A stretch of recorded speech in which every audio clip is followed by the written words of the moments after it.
Hello friends, welcome to Unacademy. This is me doctor Siddharth Arora. Friends, बहुत ही important है कि आप जब अपनी एग्ज़ाम की प्रिपरेशन करो तो वो एग्ज़ाम सेंट्रिक प्रिपरेशन करो।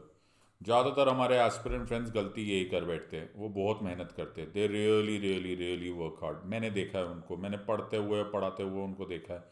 They really work hard. सुबह से शाम क्लासेस होती है और उसके बावजूद उनको कॉन्फिडेंस नहीं आता कि हम इस एग्ज़ाम को क्रैक कर पाएंगे या नहीं कर पाएंगे। One of the primary reasons कि वो इस एग्ज़ाम को क्रैक ना करने का जो कॉन्फिडेंस है वो जनरेट नहीं कर पाते, इज़ द रीज़न कि उनको मल्टीपल चॉइस क्वेश्चंस करने की एक्चुअल प्रैक्टिस नहीं है। अब तुम में से बहुत सारे लोग बोलेंगे नहीं सर, हम तो बहुत सारे मल्टीपल चॉइस क्वेश्चंस प्रैक्टिस करते हैं। लेकिन क्या ये सच है कि आप उन मल्टीपल चॉइस क्वेश्चंस को किसी स्ट्रैटेजी से करते हो? Certainly not. आप एक मल्टीपल चॉइस क्वेश्चन लेते हो, ठीक हो गया तो बल्ले बल्ले, गलत हो गया तो आप या तो आगे बढ़ जाते हो या उसको रिवाइज कर लेते हो। ये एक मेजर गलत फहमी है कि यूपीएससी सिविल सर्विस एग्जामिनेशन के प्रीलिम्स के मल्टीपल चॉइस क्वेश्चन आपको इतने मैकेनिकली करना पड़ते हैं। Certainly not. तुम्हें मालूम होना चाहिए that there are certain tips and tricks to as well as certain shortcuts which will help you understand कि इन मल्टीपल चॉइस क्वेश्चंस करने का तरीका क्या है। There is a strategy behind this. बहुत सारे लोग आपको ये स्ट्रैटेजी बता देते हैं बट उसको एग्जेम्प्लीफाई नहीं करते। मैं इन सीरीज में शॉर्ट सीरीज लेकर आया हूँ। इस शॉर्ट सीरीज में मैं सारे प्रीवियस ईयर क्वेश्चंस और that is prelims multiple choice question at least पिछले 10 साल के मैं कंप्लीट कर दूंगा। और एक भी ऐसा क्वेश्चन नहीं होगा, एक भी ऐसा क्वेश्चन नहीं होगा जिसको मैं सिर्फ मैकेनिकली करूंगा। मैं हर क्वेश्चन का टिप्स, ट्रिक्स एंड शॉर्टकट्स तुम्हारे साथ शेयर करूंगा। तो आराम से बैठो, दो काम हो जाएंगे। एक, तुम्हारे सारे के सारे previous multiple choice questions previous year के खत्म हो जाएंगे। यहीं पर हम उनको प्रैक्टिस भी करेंगे और तुम अपने आप को मार्क्स भी दे सकते हो। और दूसरा, मैं उसके साथ तुम्हें उसकी स्ट्रैटेजी भी बता दूंगा ताकि तुम्हें एक्चुअल एग्जाम की तैयारी समझ में आ जाए। So are you really confuse because of the vast syllabus of UPSC? सब बड़े बड़े जो सूरमा होते हैं ना, वो भी घबरा जाए जब आप यूपीएससी का सिलेबस देखो। और इसीलिए मैंने बहुत सारे इस तरह के स्ट्रैटेजी वीडियोस भी बनाए हैं। इनफैक्ट अभी मैंने रिसेंटली ये भी बताया था कि अगर आप एम लक्ष्मीकांत पढ़ना चाहते हो फॉर इंडियन पॉलिटी तो आपको कैसे पढ़ना होता है। हाउ डू यू इंश्योर कि आप 100 डेज में पूरा का पूरा M Laxmikanth for polity cover कर दो। अगर ऐसे ही आपकी भी शक्ल सूरत लगने लग गई है, जो कि आम तौर पे लगी जानी चाहिए, ऑलराइट, तो don't worry, just keep watching this video और आपको मैं इंश्योर कर दूंगा कि इतना बुरा हाल तो आपका नहीं होगा। तो इंजॉय करना, ठीक है? तो ऐसे मत बैठे रहो कि यार हमारे सिर दर्द हो रहा है, यार इतना सिलेबस कैसे कंप्लीट होगा। डोंट वरी, हर चीज़ को करने का एक मेथड है, एक शॉर्टकट है, एक टिप्स है एंड ट्रिक्स है। सो हर, ऑलमोस्ट, ऐसे तो मैंने मोस्ट लिखा है लेकिन मैं ऐसे भी मॉडेस्टली बोल रहा हूँ, बट ये मोस्ट नहीं है। All UPSC civil service examination prelims multiple choice questions के पीछे कोई ना कोई टिप है, कोई ट्रिक है, कोई शॉर्टकट है, कोई ना कोई स्ट्रैटेजी है।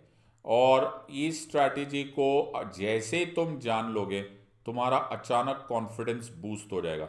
इस टाइम पे तुम में से कितने लोगों को इस टाइम पर अंडर कॉन्फिडेंस की प्रॉब्लम आ रही है? कितने ऐसे लोग हैं जिनको सही मायनों में परेशानी हो रही है? अगर तुम उनमें से हो तो इस वीडियो को बिल्कुल मिस मत करना। तुम लोग इस सब्जेक्ट को समझ जाओगे, इस सब्जेक्ट के क्वेश्चन समझ जाओगे और सबसे इंपॉर्टेंट तुम्हारे पास एक स्ट्रैटेजी आ जाएगी, एक तरीका आ जाएगा। सो हर क्वेश्चन को हम एक पर्टिकुलर स्ट्रैटेजी से करेंगे और ज़्यादातर लोग ये नहीं कर रहे। ज़्यादातर लोग, मैं देखकर मुझे बड़ा दुख होता है कि इतनी मेहनत करने के बावजूद आप लोगों को कोई स्ट्रैटेजी नहीं मालूम, कोई तरीका ही नहीं मालूम। कैसे रट रहे हो? कैसे इतना तुम्हारा क्या सुपर ब्रेन लगा दिया तुमने ब्रेन में? कोई इंटेल चिप घुस गई है दिमाग के अंदर? कोई आर्टिफिशियल इंटेलिजेंस है? How do you do it? It's just not possible. इस पूरा का पूरे प्रोसेस को आपको फॉलो करना पड़ेगा स्ट्रैटेजी। अब स्ट्रैटेजी हो या कोई भी बात मैं तुम्हें बताऊंगा, तुम्हें पूरी तरह से फॉलो करना पड़ेगा। अगर तुमने ऐसा थोड़ा बहुत अपना दिमाग लगाया, थोड़ा बहुत मेरा सुना, तो कोई फ़ायदा होने वाला है नहीं। सो मेक श्योर कि ये वीडियो लास्ट तक देखो और इस वीडियो के एक एक पॉइंट को अप्लाई करो। ज़्यादातर प्रॉब्लम्स ये हो गई है आजकल की दुनिया में, सोशल मीडिया के जनरेशन में, कि सब लोग व्यक्त करना चाहते हैं। Everybody wants to express, nobody wants to learn. And the point here is कि आपको एक सब्जेक्ट एक्सपर्ट अगर बता रहा है कि ये जो आप लोग कर रहे हो वो गलत है, रुक जाओ, तो रुक जाना चाहिए। लेकिन खतरों के खिलाड़ी हो गए सब लोग, और उसी चक्कर में जो खतरों के खिलाड़ी है वो रिस्क लेते रहते हैं, मैकेनिकली पढ़ते रहते हैं, उसका कोई फ़ायदा होता नहीं। So let's do this, okay, मिलके करते हैं इस एग्ज़ाम को crack. I will cover all multiple choice questions, but वो वहाँ पर नहीं है, या अंत नहीं है, ये सॉल्व्ड पे फुल स्टॉप नहीं है। मैं तुम्हें इसके साथ ट्रिक्स, टिप्स एंड शॉर्टकट्स भी बताऊंगा। सो सारे मल्टीपल चॉइस क्वेश्चंस करेंगे, ऐसा नहीं है, जितने भी प्रीवियस ईयर क्वेश्चंस है। और इसके साथ साथ तुम्हें कुछ ऐसे भी क्वेश्चंस पता चल जाएंगे जिनका कोई आंसर ही नहीं है। तो ये भी अपने आप में एक स्ट्रैटेजी है। कभी कभी, बहुत रेयर केसेस में, लेकिन कभी कभी नॉट टू अटेम्प्ट भी एक स्ट्रैटेजी होती है। वो मैं थोड़ा थोड़ा जैसे जैसे वीडियोस आगे बढ़ते चले जाएंगे, नेक्स्ट नेक्स्ट नेक्स्ट में मैं तुम्हें ये भी बताऊंगा। कब पता चलेगा कि ये तो हो ही नहीं सकता, ये हमारे बस का ही नहीं है, एब्सोल्युटली गॉन। सो हम उसको नॉट टू अटेम्प्ट, नो करना भी एक स्ट्रैटेजी है। सो नो जो है वो भी एक बहुत बड़ा एलिमेंट है। और अगर नो की स्ट्रैटेजी है, तुम्हें कैसे पता चलेगा कि कब ऐसा आंसर दिया जाए या तब कब ऐसा एक क्वेश्चन छोड़ दिया जाए। सो इससे पहले कि हम स्टार्ट करें, अनअकैडमी की तरफ से आपको एक बहुत ही इंपॉर्टेंट ऑफर है। February 16 से लेकर 21 तक अप टू 30% ऑफ मिल रहा है ऑन यूपीएससी सीएसई सब्सक्रिप्शंस। आपने सिर्फ मेरा कोड याद रखना है, SIDLIVE। पहले ही अनअकैडमी के प्राइसेस काफ़ी रीजनेबल है। उसके बाद अगर आप इन प्राइसेस को देखोगे, चाहे आप 12 मंथ का देखो, चाहे 18 मंथ, चाहे 24 मंथ, चाहे 36 मंथ, चाहे GS प्लस कॉम्बो या फिर आइकॉनिक कॉम्बो, तुम थाउजेंड्स ऑफ रुपीस बचा लोगे, हज़ारों रुपए से तुम्हारे पैसे बच जाएंगे। और ये दो बड़े ही रिसेंटली लॉन्च बैचेस है, आरंभ बैच और लक्ष्य बैच। अब तुमने ये ट्रेन छोड़नी नहीं चाहिए। जहाँ पर सब्सक्रिप्शन पे जाओगे वहाँ पर एक रेफरल कोड की जगह आएगी, वहाँ पे यूज़ कर देना सिडलाइव, you will be a part of it. February notes में, अब जब फरवरी में तुम एडमिशन लोगे, अनअकैडमी के सब्सक्रिप्शन लोगे, तो 18 मंथ्स एंड अबव लोगे तो तुम्हें यूपीएससी सिविल सर्विस एग्जामिनेशन के नोट्स एब्सोल्युटली फ्री मिल जाएंगे। ओके, एक पैसा भी नहीं देना पड़ेगा। अब से 500 नोट्स अवेलेबल है, इसको यूटिलाइज कर लो। अगेन आपने जो कोड यूज़ करना है वो है सिडलाइव, SIDLIVE। तो जो मेरे से प्लस से पढ़े हुए हैं उनसे एक बार पूछ लो, तुम्हें अंदाज़ा हो जाएगा कि इससे कितना ज़्यादा फ़ायदा होगा। सो ये है हमारे comprehensive batch courses for UPSC CSE 2024। अगर 2024 में तुम एग्ज़ाम दे रहे हो तो ये तुम्हारे लिए मौका है, चाहे आप बाइलिंगुअल करने की कोशिश कर रहे हो या फिर आप लक्ष्य बैच में हो, you can be a part of this part. So make sure that you take this opportunity with both your hands. 0% EMI पर, 0% EMI पर आपको लोन भी अवेलेबल है। अगर आप इसका मौके का फ़ायदा उठाना चाहते हो, अनअकैडमी आपका लास्ट डे तक साथ देगा। अगर आप लोग सही मायनों में इंटरेस्टेड हो कि हम लोग ओल्ड राजेंद्र नगर यानी कि दिल्ली में फिजिकल क्लासेस यानी कि ऑफलाइन क्लासेस का आनंद लेना चाहते हो, उसका फ़ायदा लेना चाहते हो, तो भी ये अवेलेबल है अब अनअकैडमी पे। 2024 का फाउंडेशन बैच की का बैच रेडी हो चुका है। अगर आप जाना चाहते हो तो you are most welcome. Again use the code SIDLIVE। आज का वीडियो बड़े आराम से याद रहेगा क्योंकि मैंने इसको सिंप्लीफाई करने की कोशिश की है। सिंप्लीफिकेशन कुछ इस तरह से, स्ट्रैटेजी है A+B+C+D=E। अब ये क्या हुआ सर? एक्चुअली जो स्ट्रैटेजी वो बहुत सिंपल है। ओके, मैं तुम्हें क्वेश्चन देता हूं। एक्चुअली जो स्ट्रैटेजी है उसका नाम है एलिमिनेशन। एक्चुअली जो स्ट्रैटेजी है उसका नाम है एलिमिनेशन। एलिमिनेशन क्या होता है? लोगों ने इसका है ना ऐसा कोई बड़ा ही से ऐसा रिसर्च मटेरियल बना दिया कि हे भगवान एलिमिनेशन करना हो। एलिमिनेशन क्या होता है? एलिमिनेशन का मतलब यह होता है दैट अगर आपके पास चार चॉइसेस है, ऑलराइट, जो कि ए बी सी डी आपके पास चार चॉइसेस आएगा, तो ए बी सी डी में से दो या तीन क्या आप एलिमिनेट कर सकते हो? आमतौर पे दो हटाए जा सकते हैं। यार ये 100% रॉन्ग है, दुनिया इधर के उधर जाए, ये गलत है। और बाकी दो जो बच गई होती है उन पर हम कंसिडर कर सकते हैं, यार पता नहीं ये ठीक है, ये ठीक है, उस पर सोचा जा सकता है। मैंने बहुत जगह एग्जाम्पल देखा है कि एलिमिनेशन में कभी कभी चार में से तीन चॉइसेस ही एलिमिनेट हो जाती है, चौथे के बारे में सोचना ही नहीं पड़ता। सो ये भी पॉसिबल है। जो बोलते हैं कि एलिमिनेशन टेक्निक नहीं चलती, उनको एलिमिनेशन करना नहीं आता। अगर आपको करना आता है एलिमिनेट, आप 100% कर दोगे। अब यहां हो गया पहला पॉइंट। अब दूसरा पॉइंट यह है कि हम एलिमिनेट करेंगे कैसे। तो एलिमिनेट करने के चार तरीके हैं, और वो चार तरीके हैं ए, बी, सी और डी। जो मैं बोल रहा हूं उसको वैसे के वैसे फॉलो करो। जब तुम कोई मोबाइल फोन खरीदते हो तो वो मोबाइल फोन तुम्हारी मर्जी से नहीं चलता। मोबाइल फोन उस कंपनी को या जो इस इंजीनियर ने जो वो बनाया है उसके अनुसार चलता है। तो जैसे मैं तुम्हारे लिए अगर ये स्ट्रैटेजी लेकर आया हूं, तो ये लाजमी है कि तुम उस स्ट्रैटेजी को मेरी तरह से फॉलो करो। आप अपना दिमाग लगा नहीं सकते। अगर आपको ये फॉर्मूला बनाना है तो मेरा सीक्वेंस फॉलो करो। मैंने इसको ए बी सी डी क्यों बोला? पहला स्टेप, पहला मेथड ऑफ एलिमिनेशन, पहला तरीका ए होगा। अगर ए सक्सेसफुल नहीं होगा तो आपको सेकंड यूज करना है। सेकंड नहीं एप्लीकेबल होगा तो तीसरा यूज करना है। तीसरा नहीं होगा तो चौथा करना है। अब तुम्हारे में से जो नादान लोग हैं, जिनको पढ़ाई लिखाई से ज़्यादा वास्ता नहीं रहा है और जिनको 24 कैरेट रॉक सॉलिड मेथड से पढ़ाया नहीं गया है, जैसे हम पढ़ाते हैं प्रोफेशनली, तो तुमको लगेगा सर पहला मेथड आजमाएंगे, फिर सेकंड, फिर थर्ड, फिर फोर्थ, इसमें तो 1.5 घंटा निकल जाना है, एक ही क्वेश्चन कैसे होगा? बेटा ये सेकंड्स में होता है। ओके, तुम्हें अभी आदत नहीं है, अब आदत डाल लो। यहाँ पर जिस तरह से मैं तुम्हें पढ़ाऊंगा ये बिल्कुल प्रोफेशनल अप्रोच है। तुमको जिंदगी में ऐसे बहुत कम जगह पढ़ने का मौका मिला है, पढ़ लो। सो फर्स्ट मेथड ए है। अगर ए एप्लीकेबल नहीं होगा तो बी पे जाना है, बी एप्लीकेबल नहीं होगा तो सी पे जाना है, सी एप्लीकेबल नहीं होगा तो डी पे जाना है। और इन चारों को यूज करके 10 में से 10 times, 10 out of 10 times elimination हो जाएगा। इसमें कोई दो राय नहीं है, इसमें कोई शक नहीं है। सो अब समझते हैं ए क्या होता है। ए है पहली स्ट्रैटेजी। अब मैंने इसको ए इसलिए याद रखा ताकि तुम इसको याद रखो। ए का मतलब होता है एब्सर्ड। जिनको अंग्रेजी भाषा में थोड़ी दिक्कत आ रही है, मैं इसको आप ऐसे भी याद रख सकते हो। ए का मतलब होता है अजीब। ओके, ऐसे भी याद रख लो या हिंदी में भी याद लिख लो तो भी फर्क नहीं पड़ेगा। अजीब। पहले तुमको चार चॉइसेस में से ए बी सी डी में से कुछ अजीब देखना है। क्या यार अजीब सी चीज है? फॉर एग्जाम्पल, अब ऐसा ऐसा कोई क्वेश्चन नहीं आया, बट फिर भी मैं ऐसा एक रैंडम क्वेश्चन बना दूं। सपोज मैं बोलूं हु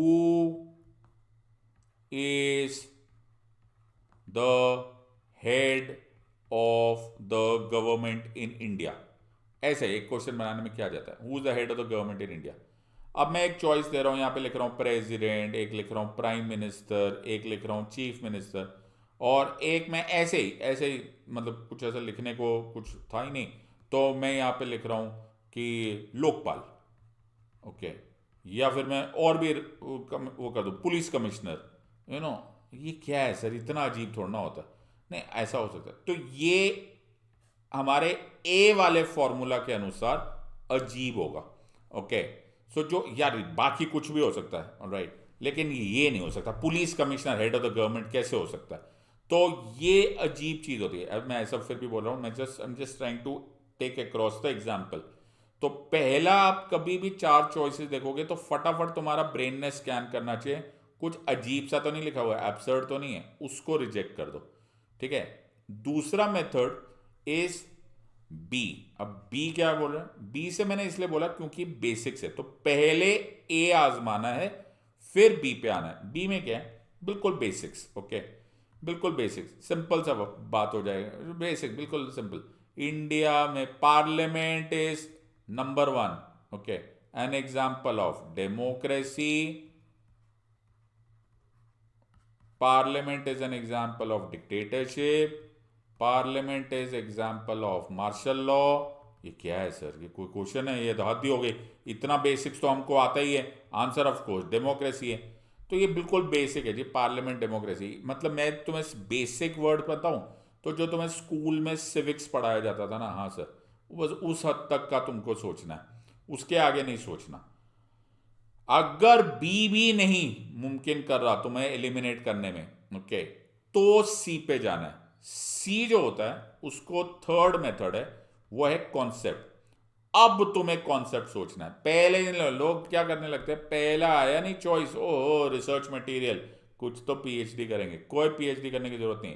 पीएचडी या कॉन्सेप्ट बाद में होता है। कॉन्सेप्ट बताना चाह रहे हैं, ओके, कि सपोज मैं इसी चीज को बोलूं, डेमोक्रेसी इज, फिर से बोलेंगे तो ये बड़ा पुराना है यार, ये वैसे तुम्हें याद ही होगा, government by the people for the people of the people, okay, ऐसे ही। या फिर पॉपुलर सॉवरेनिटी, ये थोड़ा सा भारी वर्ड होगा, ओके, बिल्कुल सही बात है सर, ये थोड़े भारी वर्ड होंगे ऑब्वियसली। लेकिन ये भारी वर्ड्स का जो बोझ है ना, ये अपने कंधों पे तब डालना होता है जबकि मेजोर ए और बी हो चुका है। ए और बी होने से पहले अपने ऊपर बोझ मत डालो, सी उठाना मत। फिर अगर सी भी नहीं आया तो चौथा होता है जिसको बोलते हैं debate and discussion. Debate and discussion में मतलब बहस हो रही है, ओके, नहीं यार ये नहीं होना चाहिए, मुझे नहीं लगता लिबर्टी ऐसा होता है, मुझे नहीं लगता इक्वालिटी ऐसा होता है, मुझे नहीं लगता फेडरेशन ऐसा होता है, मुझे नहीं लगता कि ये रिलेशंस है, एंड सो ऑन सो। ये बहस लास्ट में करनी होती है। अब कमाल की बात जो तुमको पता चल रही होगी कि ए के बाद बी फॉलो करना है, बी के बाद सी फॉलो करना है, सी के बाद डी फॉलो करना है। और इसी में जो आनंद आएगा वो तुम्हें ये पता चलेगा कि ज़्यादातर कहानियाँ डी तक पहुँचती ही नहीं है, और तुम्हें बहुत आनंद लगेगा कि ये होने के बाद अचानक तुम्हारा एलिमिनेशन होने लगेगा। सो एलिमिनेशन यानी कि ए बी सी डी चार चॉइसेस होगी, तुम्हें इतना आनंद आएगा कि यार ये ए बी सी डी का फॉर्मूला यूज करते तुम्हारे कम से कम दो, और अगर तुम्हारी किस्मत अच्छी रही तो कभी कभी तीन एलिमिनेट हो चुके होंगे, तीन को तुम पक्का हटा चुके होंगे, और फिर तुमको एक अलग ही आनंद आ रहा होगा। सो आजमाओ, ओके। तो मैं ऐसा नहीं हूं कि मैं तुम्हें सिर्फ थ्योरेटिकली पढ़ा दूं। तो हजारों हजारों एस्पिरेंट्स ने मुझ पर भरोसा किया है पिछले कुछ सालों में, और उन हजारों हजारों एस्पिरेंट्स से अगर तुम पूछोगे तो उन वो तुम्हें बताएंगे कि मैंने जो वादा किया उससे बढ़ चढ़ के निभाया है। हर बार पॉलिटी में जो मैं पढ़ाता हूँ वो एग्ज़ाम में लोगों के बहुत काम आया है। मेक श्योर कि तुम इसका पूरा फ़ायदा उठाओ। आज तुम हमारे साथ मल्टीपल चॉइस क्वेश्चंस करो। ये सारे के सारे previous year multiple choice questions हैं, इन नो पर्टिकुलर ऑर्डर। मैं किसी पर्टिकुलर टॉपिक का नहीं ले रहा हूं, ओके, मैं मिक्स कर रहा हूं। और प्रीवियस ईयर क्वेश्चंस करो, आंसर भी दो। मैं जैसे ही क्वेश्चन पूछूंगा मैं तुम्हें 60 सेकेंड्स दूंगा। 60 सेकेंड्स को तुम अपने कमेंट्स में, हमारे ही कमेंट बॉक्स में तुम आंसर दो। लेकिन 60 सेकेंड्स में मैं तुम्हें साथ साथ में ट्रेनिंग भी दूंगा कि कैसे इसको स्ट्रैटेजी के साथ किया जा सकता था। सो बहुत मजा आएगा। Alright, if you really want to enjoy, have fun. हमारा पहला क्वेश्चन तुम्हारी तरफ आ रहा है, इसको करने की कोशिश करो with some kind of strategy. याद रखना, ए के बाद बी, बी के बाद सी, सी के बाद डी, और फिर एलिमिनेशन। पहला क्वेश्चन आता हुआ तुम्हारी तरफ, मेक श्योर इसका भरपूर फायदा उठाते हुए पढ़ो। ये 2021 का क्वेश्चन है, इसका मतलब है मैं सिर्फ यहां पर दिखाने की कोशिश कर रहा हूं कि ये सारे प्रीवियस ईयर क्वेश्चंस हैं। मैंने इनको किसी को भी आसान नहीं किया है, और ये क्वेश्चंस आपको किसी भी बुक में मिल जाएंगे। लेकिन इन क्वेश्चंस को करना कैसे है वो आज स्ट्रैटेजी से करेंगे। We adopted parliamentary democracy based on British model. But how does our model differ from that model? Choice number one या फिर statement number one. As regards legislation, the British Parliament is supreme or sovereign. But in India, the power of the Parliament to legislate is limited. 2. In India, matters related to the constitutionality of the amendment of an act of the Parliament are referred to the Constitution bench by the Supreme Court. Select the correct answer using the code given below. 1 only, 2 only, both 1 and 2, neither 1 nor 2. मैं तुम्हें 60 second दे रहा हूँ, 60 second दे रहा हूँ. इस question को attempt करने की कोशिश करो. देखते हैं तुम क्या कर पाते हो. 60 सेकेंड्स टू आंसर. फटाफट आंसर दो और फिर मैं तुमको बताता हूं इसको करना कैसे. सो 1 only, 2 only, both 1 and 2, neither 1 nor 2. Correct answer पूछा गया है. Previous year question. Your time starts now. बहुत ही बढ़िया. सोच समझ के आंसर दो. सोचो तुम एग्जाम में बैठे हो तो तुम कैसे आंसर दोगे, बिकॉज अगर तुम ऐसे इसको लाइटली लोगे तो फिर ये प्रॉब्लम, तो फिर तुम इससे कुछ सीख नहीं पाओगे. 60 सेकेंड्स है. अब 60 में नहीं रह गए, अब तो 40 ही सेकेंड रह गए. फटाफट आंसर दो. A B C D. और मैं चिंता मत करना अगर तुम्हें नहीं भी आएगा, ये लर्निंग एक्सपीरियंस है as well as testing experience है. दोनों काम हो जाएंगे तुम्हारे. मैं तुम्हें सिखा भी दूंगा करना कैसे होता है, ऐसे क्वेश्चंस को एड्रेस कैसे करना होता है, और so on and so forth. अब बच गए हैं तुम्हारे पास 20 second. Go for it. We adopted parliamentary democracy. और मैं तुमको इसको स्प्लिट करना भी सिखाऊंगा क्वेश्चंस को. जब इतना वर्डी क्वेश्चन होता है तो कैसे आंसर होना होता है. और टाइम हो गया है. अब answer of course is C. Right, answer of course is C. पहले अपने आप को चेक कर लो. और मैं क्या चाह रहा हूं कि तुम इसको चेक करते हुए अपने आप को मार्क्स भी दो. ओके, इजी कैलकुलेशन के लिए अपने आप को, अगर तुमने करेक्ट आंसर दिया है तो +3 दे देना, और अगर रॉन्ग आंसर दिया है तो -1 दे देना, और अगर तुमने अटेम्प्ट करने की हिम्मत नहीं की है तो अनअटेम्प्टेड है तो 0 कर देना. सो तुम्हारे पास ये इजी क्वेश्चंस हो गए. +3, -1 and 0. Now understand this question from my way. अब ये मेरी तरीके से करेंगे. So if you do it my way, okay, if you do it my way, then this question becomes like this. Let's do it properly. So पहले इसको keywords को पहचानो. We adopted parliamentary democracy based on British model. ये line examiner खुद बोल रहा है. Right, इस वीडियो को ध्यान से देखो. क्या हमारे पास जो पार्लियामेंट्री डेमोक्रेसी है, जो संसदीय प्रणाली है, क्या वो ब्रिटिशर से लाई है? यस. लेकिन एग्जामिनर बोल रहा है कि वो हमसे अलग है, मॉडल है, उनका मॉडल अलग है. और क्वेश्चन ये पूछा जा रहा है कि क्या अलग है. ये हमारा क्वेश्चन है. अब मैं चॉइस नंबर 1 देख रहा हूँ, ओके, और 2 देख रहा हूँ. मैं पहले अपनी स्ट्रैटेजी के अनुसार ढूंढ रहा हूँ ए. क्या कुछ बिल्कुल ही अजीब लगा है? कुछ बिल्कुल ही अजीब है. राइट, याद रखना, मैंने ऐसे अजीब, ये एट्रोशियसली अजीब होना चाहिए. बिल्कुल ही अजीब, पता नहीं क्या बोल रहे, कुछ समझ में नहीं आ रहा. ऐसा मुझे कुछ भी नहीं लग रहा. काफ़ी हैवी वेट लाइनें लिख रही है, ओके, और काफ़ी भारी भरकम शब्दों का प्रयोग हो रहा है. तो ऐसा कुछ भी नहीं लिखा हुआ है. तो सपोज अगर यहाँ पर ऐसा कुछ ऐसा अजीब सा लिख दिया होता कि in England there is dictatorship, ऐसा कुछ लिख दिया होता तो मैं बोलता यार क्या है वहाँ पे, तानाशाह है क्या? ऐसा थोड़ा ना. ओके, तो हम ऐसे स्टेटमेंट्स को अजीब बोलते हैं. ये ऐसे गलत स्टेटमेंट को अजीब नहीं बोला जा सकता. अजीब नहीं है, ऐसा अजीब तो कुछ नहीं. तो तुम्हारा ए फॉर्मूला हट गया. अब हम ढूंढते हैं कि कोशिश करते हैं बी को. यार बी भी यार इतना आसान नहीं है. बी में मैंने तुम्हें क्या बोला था, जो स्कूल लेवल पे समझ में आ जाए. ओके, जो स्कूल लेवल पे सिंपल सिंपल वर्ड्स लिखे हो. यार डेमोक्रेसी क्या होती है, रिपब्लिक क्या होता है, ऐसा ऐसा मोटा मोटा बड़ा हैवी वर्ड्स ना. ओके, सिंपल ना सर, ये सिंपल विंपल नहीं है, इसको तो पढ़ने में चक्कर आ रही है. Very good. तो ये ना ए से एलिमिनेट हो पा रहा है ना बी से एलिमिनेट हो रहा है. ये भारी वर्ड्स है. अब मैं तुम्हें अपनी स्ट्रैटेजी समझा पा रहा हूँ. अब जाओ सी पर. अब जाओ सी पर. अब देखो कॉन्सेप्ट, यानी कि अब भारी भरकम वर्ड्स हैं. अब ये एलिमिनेट होने का, एलिमिनेशन के बिना हम आंसर नहीं देंगे, हम आंसर तभी देंगे जब एलिमिनेशन हो जाएगा। अब लिखा है एज रिगार्ड्स लेजिस्लेशन, कॉन्सेप्ट है, मतलब as regards law making power. जब लॉ मेकिंग होता है the British Parliament is supreme और sovereign, but in India the power of the parliament to legislate is limited। अब देखो ये हो गया कॉन्सेप्ट। इंग्लैंड जो है, ब्रिटिश पार्लियामेंट जो है, वो पार्लियामेंट्री सॉवरेनिटी की बात करता है, पार्लियामेंट्री सुप्रीमेसी की बात करता है। वहां पर जो पार्लियामेंट ने लॉ बना दिया वो ही फाइनल वर्ड है, उसके ऊपर एक्चुअली जुडिशियल रिव्यू भी नहीं किया जा सकता।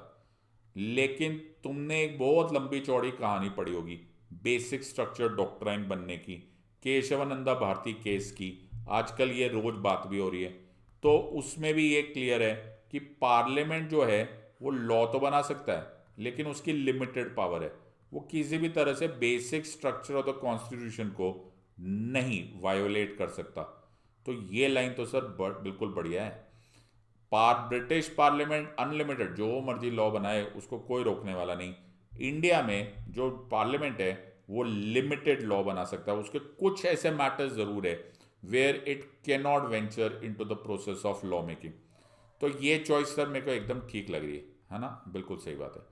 फिर लिखा है in India matters related to the constitutionality of the amendment of an act और the parliament are referred to the constitution bench by the Supreme Court. अब ये भी सर बड़ा भयंकर वर्ड है। तो मेरे पार्लियामेंट ने एक लॉ बनाया या फिर मेरे पार्लियामेंट ने कोई अमेंडमेंट कर दी कॉन्स्टिट्यूशन की, आजकल बात हो ही रही है तो हम उसी बात को ले लेते हैं।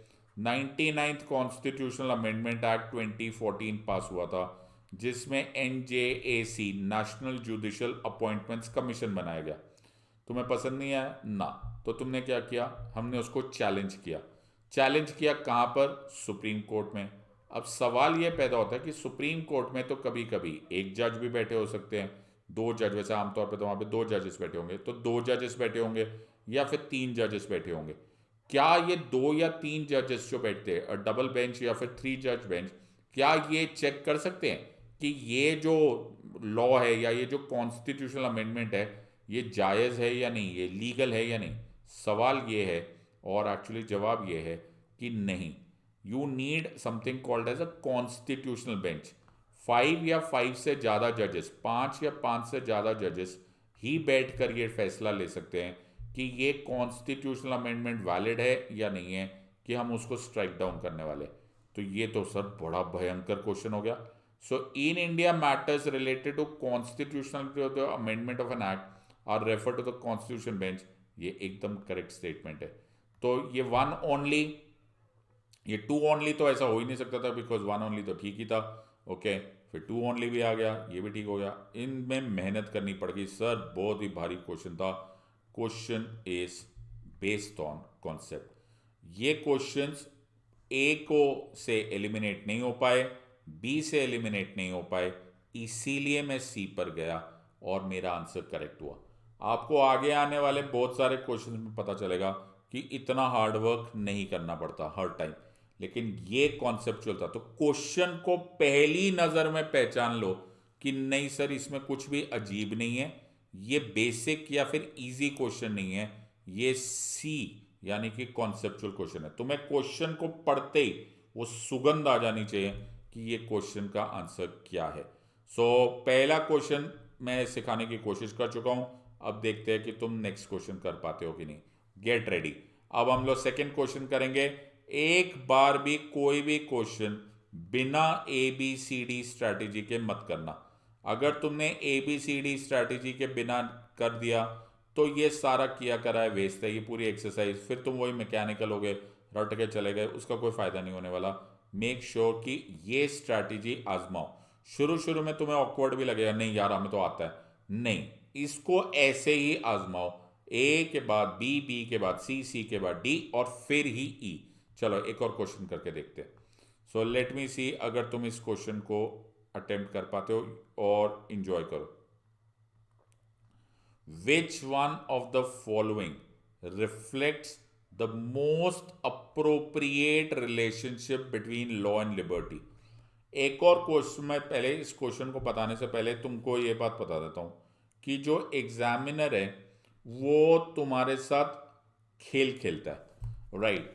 ये वर्ड्स को, और हमारे फ्रेंड्स जो स्टूडेंट्स होते हैं वो ज़्यादातर बेचारे गलती कर बैठते हैं कि वो क्वेश्चन को इतनी जल्दबाजी में पढ़ते हैं दैट दे डोंट रियलाइज कि उन्होंने रियल मतलब छोड़ ही दिया।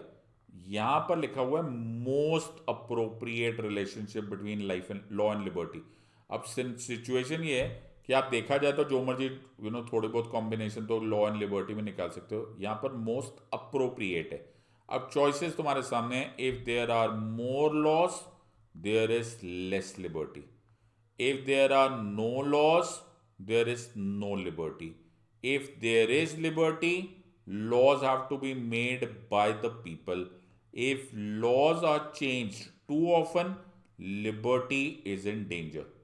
सो अब मैं फिर से तुम्हें दूंगा 60 सेकेंड्स, देखते तुम इसको आंसर दे पाते हो या नहीं। 60 seconds, time starts now. Which one of the following reflects the most upper, कम से कम, कम से कम, कम से कम दो एलिमिनेट करने हैं हमको। फॉर्मूला है A followed by B followed by C followed by D leading to E, तो वही फॉर्मूला यूज करो। ओके, अगर तुमने फॉर्मूला नहीं यूज किया तो मुश्किल में पड़ जाओगे। पहले देखो कोई अजीब चीज है, फिर देखो कोई बेसिक चीज आता है, स्कूल लेवल, बेसिक लेवल मतलब तुम्हारा ये तो हमको समझ में आ गया, ऐसा होना चाहिए। उसके बाद कॉन्सेप्ट, और उसके बाद जो सबसे भयंकर होता है वो होता है डिबेट या फिर डिस्कशन। तो ए सबसे आराम से होना चाहिए, बी फिर उससे आसान, थोड़ा सा मुश्किल, सी और मुश्किल, और डी और मुश्किल हो जाता है। और तुम्हारे पास रह गए हैं अब 10 सेकेंड, फटाफट कमेंट में आंसर दो, और answer of course is B. तो answer of course is B. फटाफट पहले अपने आप को चेक कर लो, if there are no laws there is no liberty. अब ये बहस का इशू होने वाला है, हम इसको बाद में करेंगे। आंसर चेक करो बी, और राइट, और जितने लोगों के करेक्ट आंसर है उसको दो +3, रॉन्ग आया है तो -1, और अगर गलती अनअटेम्प्टेड छोड़ रहे हो तो 0। पहले अपने आप को मार्क्स दो और टेस्ट करो। और सबसे पहले मैं इसे उम्मीद कर रहा हूँ कि तुम जब अपने आप को मार्क्स दे रहे हो तो तुम A+B+C+D स्ट्रैटेजी करो। तो इसमें क्या स्ट्रैटेजी, सबसे पहले मैं बोलता हूं कि हमने इसमें डी स्ट्रैटेजी यूज की है, पर डी स्ट्रैटेजी अचानक नहीं आई है। पहले मैंने ए रिजेक्ट किया, फिर मैंने बी रिजेक्ट किया, फिर मैंने सी रिजेक्ट किया, फिर मैं डी पे आया। सो कैसे? अब देखो इसमें अजीब तो कुछ भी नहीं है, अजीब मतलब बिल्कुल ही अट्रोशियस ना सर, इतना आसान कुछ था ही नहीं, बड़े भयंकर वर्ड्स थे सर, लॉज, लिबर्टी, वाह बड़े खतरनाक। तो ये ए के लायक तो नहीं था, सर्टनली नहीं, नॉट एट ऑल। दूसरी बात है ये बी के भी लायक नहीं था, क्योंकि इसमें ये लिबर्टी पे क्वेश्चन नहीं था, ये लॉज और लिबर्टी दोनों को मिक्स कर करके, सर ये तो खतरनाक बात है। सी फिर भी कुछ बनता था सर, ये कॉन्सेप्चुअल तो बनता था, लेकिन इसमें छोटी सी एक प्रॉब्लम है। If there are no laws there is no liberty, okay. If there is laws are change too often liberty is in danger. ये मुझे पता नहीं क्यों कहीं ना कहीं एक दूसरे से चुपता हुआ लग रहा है, राइट। तो मुझे ये थोड़ी सी बात है, इनफैक्ट अगर तुम ऐसे दिमाग पे ज़्यादा जोर नहीं दोगे तो तुम्हें थोड़ी देर के लिए ये भी सही लगने लग जाएगा कि laws have to be made by the people, okay. तो बहुत सारी चीज़ें सर, ये बड़ा करीबी मामला लग रहा है ना, हाँ। तो कोई बात नहीं, फिर ऐसे करते हैं डी पे चलते हैं, इस पर बहस करेंगे, डिस्कशन करेंगे। तो अब इसका चॉइस समझने की कोशिश करो। लिबर्टी क्या होता है? लिबर्टी एक लीगल प्रिंसिपल है। सबसे पहले तो तुम्हें यही समझ में आ जाना चाहिए कि लिबर्टी लीगल प्रिंसिपल है, लिबर्टी लॉस के साथ ही होता है। फ्रीडम एक फिजिकल प्रिंसिपल हो सकता है, लेकिन लिबर्टी हमेशा एक लीगल प्रिंसिपल होता है। Limited freedom is limited by what? Limited by law. तो सबसे पहले तो लिबर्टी एक कॉन्सेप्ट ही लॉ का है, okay, it has to come from law. तो अगर मैं ये बात बोलूं कि लॉज नहीं होने की वजह से, ओके, अगर लॉज होंगे तो लिबर्टी चली जाएगी, ये तो उल्टा ही हो जाएगा। So this is absolutely wrong on this part, okay. सो सबसे पहले तो मैं यही बात बोलूं कि यार लॉ लॉ बना रहे हो, लिबर्टी जा रही है, ये क्या बात हुई? Certainly not. तो ये तो बिल्कुल ही, बिकॉज लिबर्टी खुद ही एक लीगल प्रिंसिपल है, वो एक लीगल इन्वेंशन है, वो लीगल डॉक्ट्राइन है। सो ये एक तो, ये तो एलिमिनेट कर दो यार, ये हद्दी होगी। लॉज तो बनाए जाते हैं। दूसरी बात है कि मैं अपने आप के बारे में सोच रहा हूँ, राइट। अब दूसरा सोचो, देखो ऐसे बात करनी होती है, क्या इंडिया में लिबर्टी है? 100% है। आर्टिकल 21 में लिखा हुआ है, no person shall be deprived of his life of personal liberty except according to procedure established by law. तो लॉ है, लिबर्टी है। तो हमारे यहाँ लिबर्टी है खुशी से। तो क्या हमारे यहाँ के लॉज पीपल ने बनाए? नहीं यार, कैसी बातें करते हो। हमारे यहाँ पे लेजिस्लेचर बनाता है, पार्लियामेंट बनाता है, स्टेट लेजिस्लेचर बनाता है। तो if there is liberty, laws have to be made by the people. अरे ये क्या बात हुई? इस बेसिस पे तो इंडिया में लिबर्टी नहीं रहेगी सर, ये भी गलत है। तो आई होप यू अंडरस्टैंडिंग, ये भी एलिमिनेट हो गया, ये भी एलिमिनेट हो गया। एक भी ऐसा नहीं हुआ जिसमें मैं अपने आप को बड़े आसानी से गुजर जाऊं ना जी। टेंशन हो रही है, एक ही चीज़ पे सोचना पड़ रहा है। मैंने तो पहले ही बोला कि ये डिबेटेबल, ये एक डिस्कशन का टॉपिक है। अब जो मेरा बी और डी वाला है, अब देखो मैंने तुम्हें क्या बोला था, एलिमिनेशन करते टाइम दो एलिमिनेट तो हो जाते, ओके। नसीब अच्छा हो तो तीन ही एलिमिनेट हो जाए, बट हर टाइम तो नसीब अच्छा नहीं होता ना। तो दो हो गए। मेरा जो शक है ना, वो बी और डी पे ज़्यादा चल रहा है, मैं इस पर लड़ाई कर रहा हूँ। एक तरह से देखा जाए तो ये भी है कि if laws are change too often, liberties and danger. देखो ये ना एग्जामिनर बड़ा धोखा देता है कि यार लॉ रोज चेंज कर देंगे तो लिबर्टी चली जाएगी क्या। देखो ये सोचने पर पहले शॉट में लगता है यार कुछ तो होगा, लेकिन ऐसा एग्जामिनर ने कभी नहीं बोला कि if laws are change and they are made arbitrary या दे आर मेड इलीगल, ऐसा कुछ भी नहीं बोला। अब चेंज टू ऑफन का क्या मतलब हो सकता है हर टाइम लॉ बदल रहा हो, हमारे किसी भले के लिए बदल रहा हो। तो ऐसा तो कुछ भी नहीं लिखा कि ये लॉ चेंज है फॉर पॉजिटिव है कि नेगेटिव है, ऐसा तो कुछ बोला नहीं। चेंज टू ऑफन, ओके, कभी कभी चेंज अच्छा भी हो सकता है, और बार बार करो, हर दिन अच्छा चेंज करो, ऐसा भी हो सकता है। लेकिन 100% श्योर क्या है कि अगर लॉ ही नहीं होंगे, और मैंने तुम्हें खुद ही बात बोली कि लिबर्टी एक लीगल प्रिंसिपल है, अगर मैं इस बात पे यकीन रखता हूं तो गारंटेड मेरे लिए बी चॉइस 100% करेक्ट है। If there are no laws, certainly there is no liberty, because liberty तो होता ही लॉ की वजह से। सो कितने आराम से हमने डी स्ट्रैटेजी यूज की। मैं नहीं बोलता हूं कि तुम्हें इसके लिए नॉलेज नहीं लेना पड़ा है, लेकिन गलती क्या करते थे स्टूडेंट्स, पहले दिमाग लगाना स्टार्ट करते हैं, अरे ए होगा, मतलब ओए ऐसा कुछ तो होगा, अजीब है। नो, तुम्हें एक नज़र में समझ में आ जाना चाहिए कि ये ए बी सी का नहीं, ये डी वाला क्वेश्चन है। तो तुम जो 60 सेकेंड्स की घड़ी चालू होती है टिक टिक टिक टिक टिक टिक टिक टिक टिक, वहीं से शुरू हो जाओगे अपने आप को डिबेट करना, ऑलराइट, और तुम्हारा 60 सेकेंड्स में आंसर हो जाएगा। Let's do the next question. So get ready for the next question.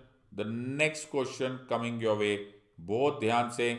लेकिन मैं फिर बोल रहा हूं कि तुम जैसा मर्जी कर रहे हो, लर्न फ्रॉम दिस एक्सपीरियंस, इसको सीखो। ये ए बी सी डी का खेल नहीं है, ये ए बी सी डी कर करके ना जिंदगी निकल जाएगी और कुछ फायदा नहीं होने वाला।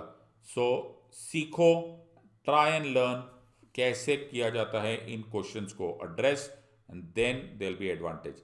सो ए बी सी डी के लिए ready, and next question. So the next question,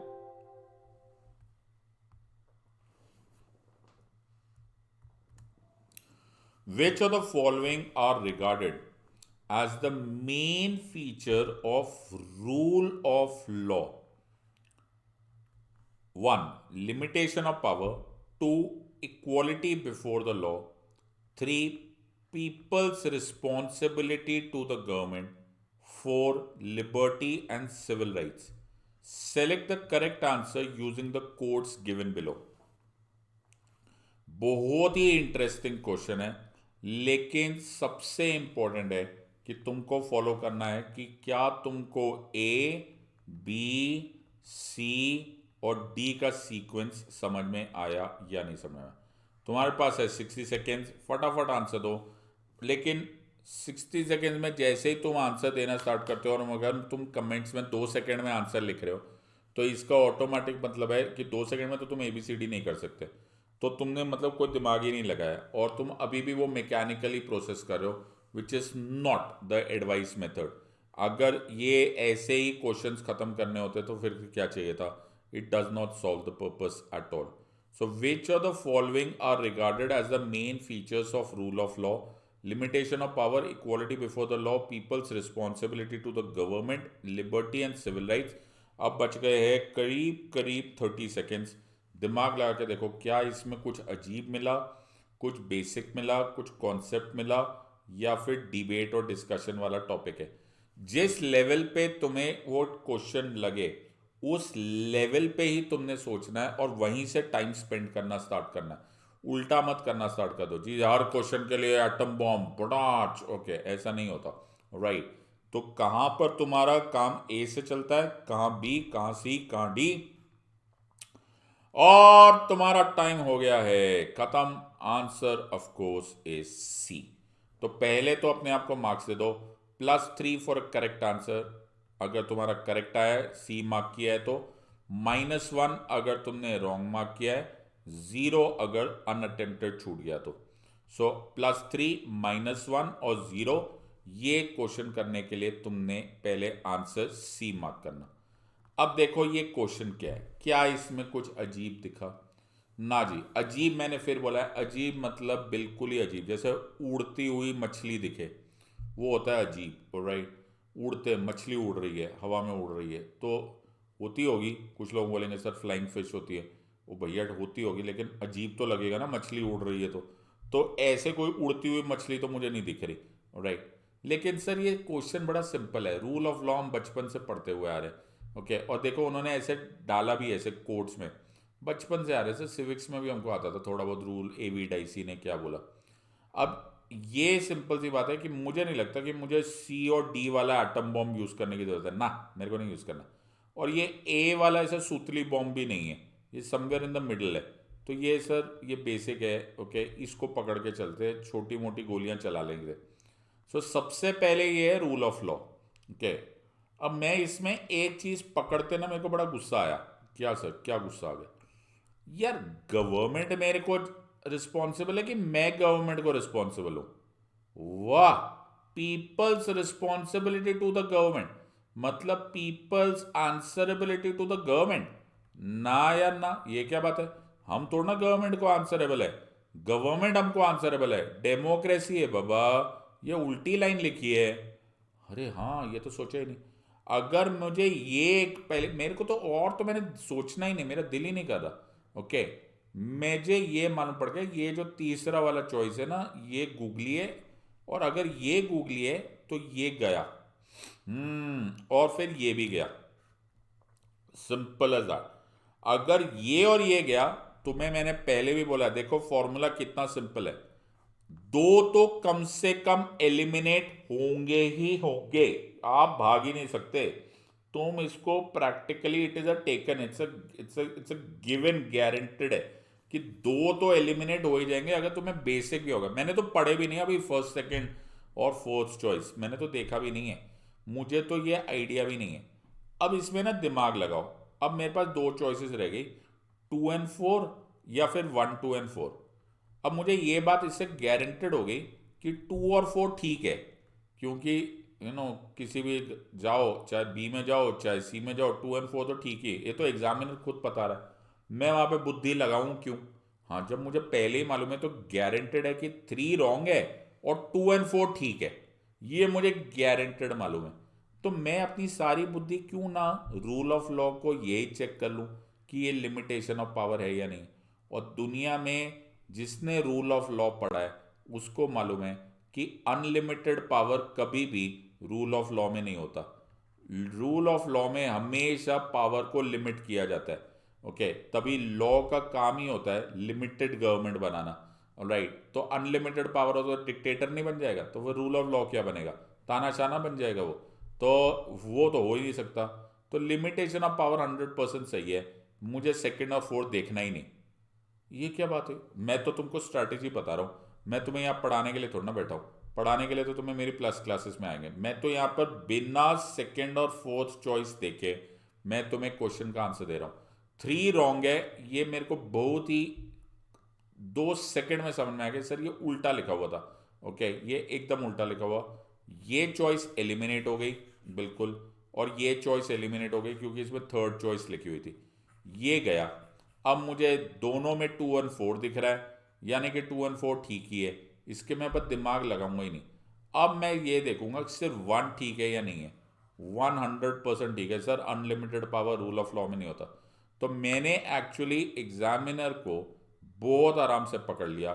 strategy मेरी थी on the basis of basics, मैंने कोई दिमाग नहीं लगाया बच्चा, कुछ नहीं पढ़ा मैंने, कोई यहाँ पर जीनियस की जरूरत नहीं पड़ी मेरे को, कोई बड़ी बड़ी बुक्स नहीं पढ़नी पड़ी, कुछ नहीं, सीधा मैंने बेसिक कॉमन सेंस लगाया और मेरा क्वेश्चन का आंसर आ गया।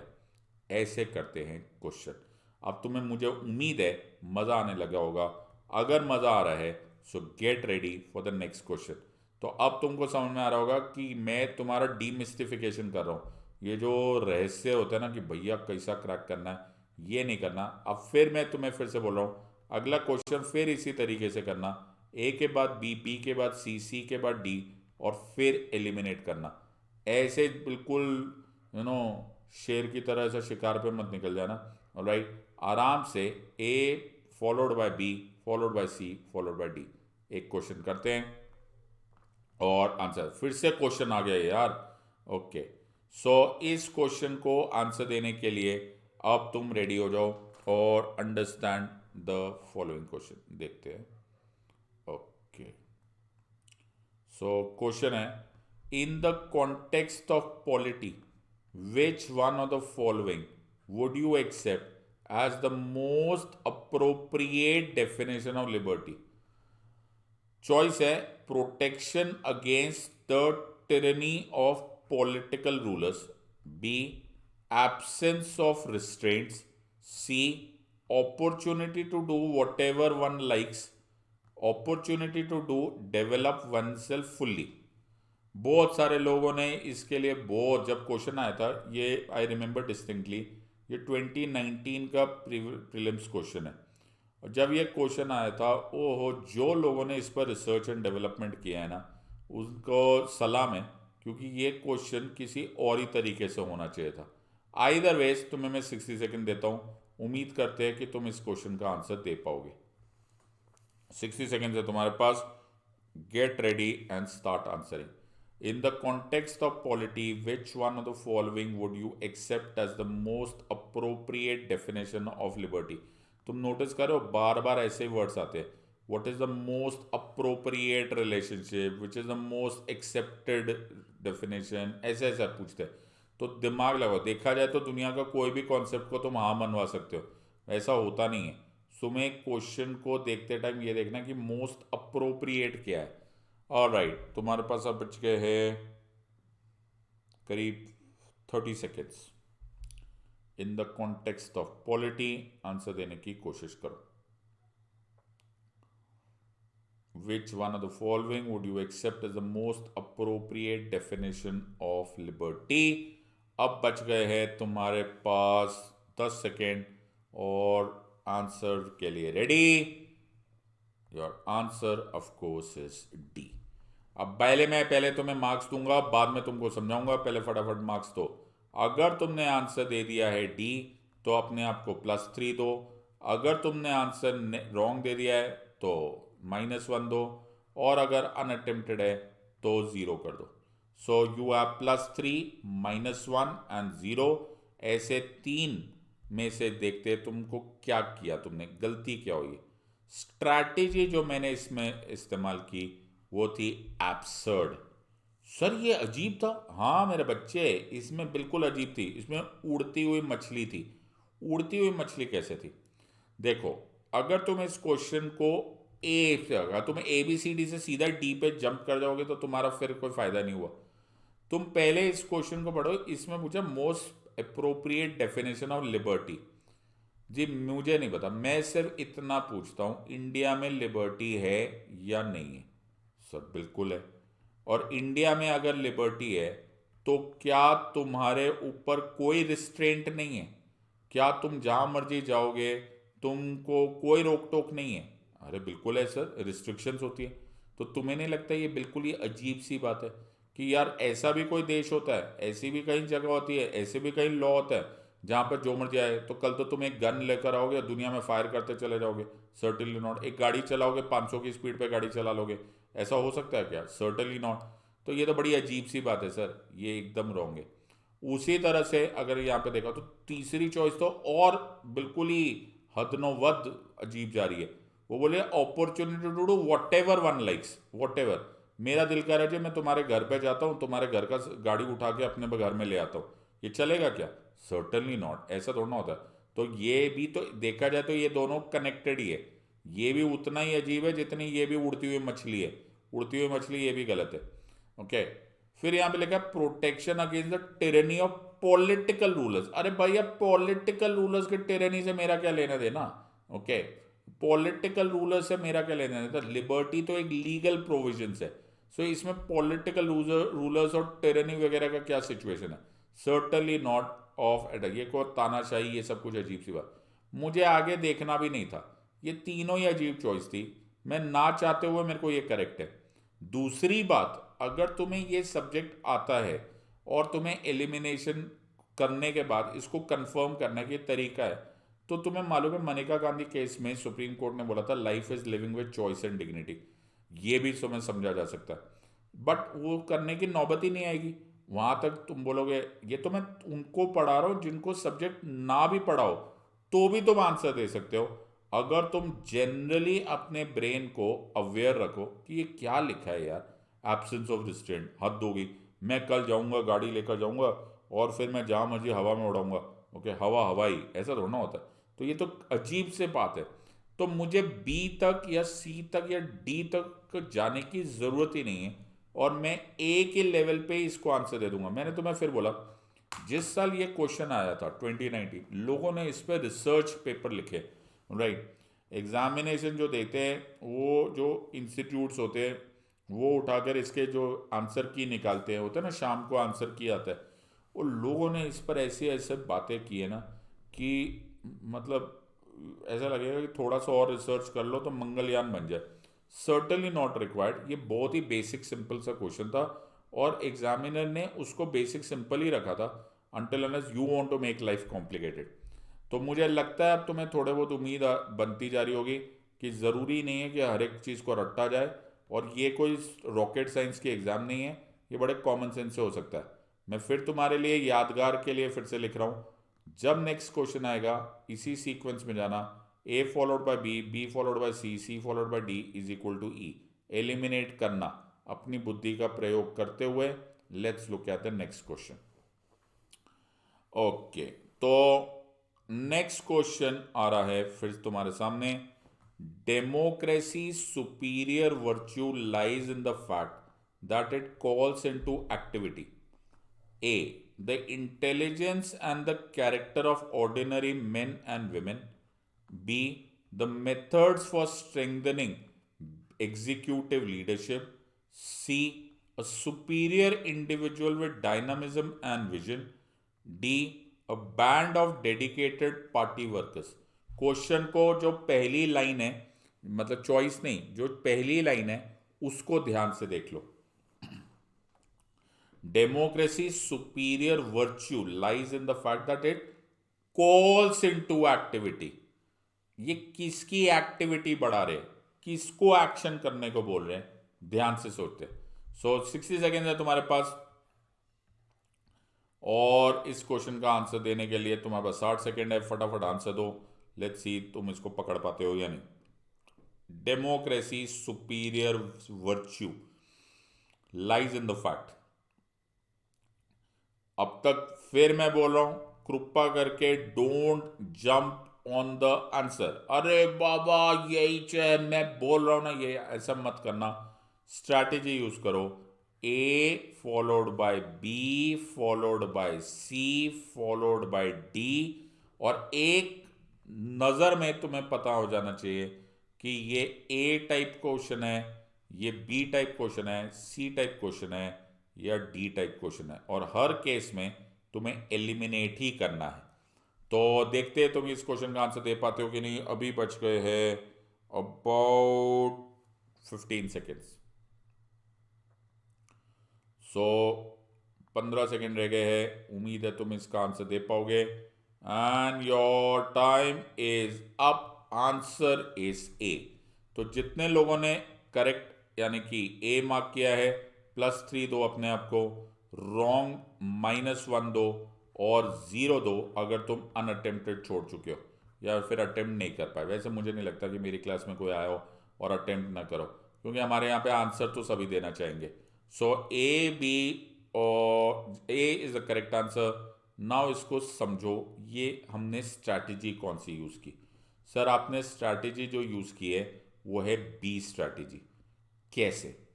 उड़ती मछली दिखी क्या? ना ना, उड़ती मछली थी नहीं इसमें, काफ़ी अच्छे अच्छे शब्दों का प्रयोग किया गया था। उड़ती मछली कोई नहीं थी, अजीब कुछ नहीं था। उड़ती हुई मछली देखिए ना, इतना कुछ भी नहीं था सर, ठीक ठाक वर्ड से। और डेमोक्रेसी, सर डेमोक्रेसी तो हम स्कूल में जब सिविक्स पढ़ते थे ना, 6th 7th 8th 9th class में भी हमको डेमोक्रेसी आती थी। तो ऐसा तो कुछ है नहीं। अब इसमें लिखा है डेमोक्रेसी सुपीरियर वर्च्यू। अब इसमें ज़रूर एक पॉइंट है जो मैं अपने उन दोस्तों को एड्रेस करना चाहता हूँ जिनको इंग्लिश पढ़ने में थोड़ी मुश्किल होती है। ज़्यादा कुछ मुश्किल है नहीं, ओके। इसको अगर तुम देखोगे तो बड़े आराम से, सुपीरियर वर्च्यू, वर्च्यू मतलब यार इसकी इसकी खासियत क्या है या अच्छाई क्या है। मेरा जो कॉन्सेंट्रेशन था वो इसमें था। इट कॉल्स इनटू एक्टिविटी, ये क्या लिखा है? It calls into activity. किसको किसको आवाज दो, किसको आवाज दे रहे हो? हाँ, किसको आवाज दे रहे हो? अब इसको पहले यहां से देखो, मैं थोड़ी देर के लिए छोड़ देना चाहता हूं कि मैं इसको एलिमिनेट नहीं करना चाहता हूं। क्या हम ये बात बार बार नहीं बोलते? Never under estimate the power of common man. ये इतनी कॉमन जोक हुआ पड़ा, ओके। अंडर सर, जो आम इंसान है, ओके, वही है, वही चलाता है इस देश को। तो क्या हम लोग ये नहीं चेक करते कि जो ऑर्डिनरी मेन एंड वेमेन है, आम आदमी है, वैसे आम आदमी मतलब पॉलिटिकली नहीं बोल रहा, आम इंसान जो है, जो नॉर्मल ह्यूमन बीइंग, जो रास्ते पर अपनी मेहनत से, अपने इंटेलिजेंस से, अपने कैरेक्टर से चला रहा है, वही तो इस देश को चला रहा है। वही जो आम जनता है तो चला रही है। तो क्या जब डेमोक्रेसी में आप वोट करते हो, डोंट यू रियलाइज कि एक आम आदमी के इंटेलिजेंस को, एक आम सिटीजन के कैरेक्टर को, उसके चरित्र को, उसके व्यक्तित्व को मौका मिलता है कि वो अपनी सरकार चुन पाए? क्या तुम्हें बी चॉइस देखने की जरूरत भी है? You don't even need to see. Democracy क्या है? Government by the people, of the people, for the people. तो क्या मैं इस लाइन को चेंज नहीं कर सकता? इंटेलिजेंट कैरेक्टर ऑफ पीपल, लो जी, कहानी खत्म। Ordinary people. लोग पता नहीं क्यों इतना कॉम्प्लिकेट करने की कोशिश कर देते हैं। ये फिर methods for strengthening executive leadership, भाई मैंने नहीं पढ़ना इतनी लंबी चौड़ी लाइन, ओके। मैं क्यों बोलूँगा? पहली बात, एग्जीक्यूटिव लीडरशिप मतलब प्राइम मिनिस्टर, मैं क्यों करने वाला हूँ? ये सुपीरियर वर्च्यू है, बिकॉज आम तौर पे लोगों को, जैसे हमारे देश में जब यूनिवर्सल वोटिंग का मेथड स्टार्ट हुआ तो बोला कि यार क्यों दे रहे हो? तो बाबा साहब ने क्या बोला? यार आम इंसान नहीं चूज कर सकता अपनी सरकार। डेमोक्रेसी क्या है? Government by the people, of the people, for the people. मैं नहीं पढ़ रहा। अब जैसे अगर आगे भी मैं जाने की कोशिश करूंगा तो इसमें जैसे लिखा है, C a superior individual dynamism and vision. ये क्या है? क्या हमारे यहाँ पे जो एजुकेटेड हो गए वही जाके वोटिंग करते हैं? नो। जो बिल्कुल जीनियस होते हैं वही वोटिंग करते हैं? Certainly not. और band of dedicated party workers, ये तो कभी हो ही नहीं सकता। हम पार्टी के लिए थोड़ा चला रहे हैं। तो तुम्हें मालूम होगा वाजपेयी जी की एक बड़ी फेमस स्टेटमेंट थी कि सरकारें आई हैं, सरकारें आएंगी, ये देश रहना चाहिए, देश का लोकतंत्र रहना चाहिए। सरकारें तो आएंगी, पॉलिटिकल पार्टी आज है, कल नहीं है, कल उसका नाम बदल गया, कल उसका सिंबल बदल गया, कल वो 2 मिलकर 3 बन गए, 3 से 3.5 हो गए, क्या फर्क पड़ता है? देश का लोकतंत्र रहना चाहिए। सो सिंपल सी लाइन थी। और इस तरह से अगर तुम आंसर दो तो मैंने ऐसा कोई भयंकर कॉन्सेप्ट नहीं यूज़ किया, सिंपल सी बात है, स्कूल लेवल बेसिक्स था, बचपन से पढ़ते हुए है, government by the people of the people for the people, वो पीपल वही तो पूछा था, और इससे सिंपल क्या पूछेंगे। और अब मुझे ऐसे उम्मीद है कि तुम्हारा दिमाग के कुछ जो टेंशन है वो कम हो गई होगी। अगला क्वेश्चन के लिए तैयार हो जाओ। फिर याद रखना, मैं हर टाइम रिमाइंड करा रहा हूँ, please don't jump at the answer, A के बाद बी, बी के बाद सी के बाद D will lead to E. तो क्या ये हम इस सी सीक्वेंस में जाएंगे या नहीं जाएंगे, ये आदत बनाने वाली बात है। अगर तुम्हारी आदत बन गई तो तुम्हें बहुत काम आएगा, वरना तुम ऐसे जंप करोगे ना सर, वो पुराना तरीका आजमाओगे, फिर प्रेशर में आओगे। Let us look at the next question. The mind of the mind of the makers of the Constitution of India is reflected in which of the following? The preamble, the fundamental rights, directive principles of state policy, या फिर fundamental duties. बहुत ही simple question है। मुझे लगता है कि तुम्हें 60 seconds ना देकर 50 सेकेंड देना चाहिए, 10 सेकेंड खा जाना चाहिए ना, पूरे दे देता। चलो क्या याद रखोगे, 60 सेकेंड है तुम्हारे पास आंसर देने के लिए, और तुम्हारा टाइम होता है अब शुरू। The mind of the makers of the Constitution of India is reflected in which of the following? A. The preamble, B. The fundamental rights, C. The directive principles of state policy, D. The fundamental duties। अभी बच गए हैं तुम्हारे पास about 35 seconds, फटाफट answer दो comments में। और ये सारे प्रीवियस ईयर क्वेश्चंस है, लेकिन हम इनमें से किसी को भी रट के नहीं कर रहे, हम सारे क्वेश्चंस पर, सारे के सारे क्वेश्चंस पर स्ट्रैटेजी लगा रहे।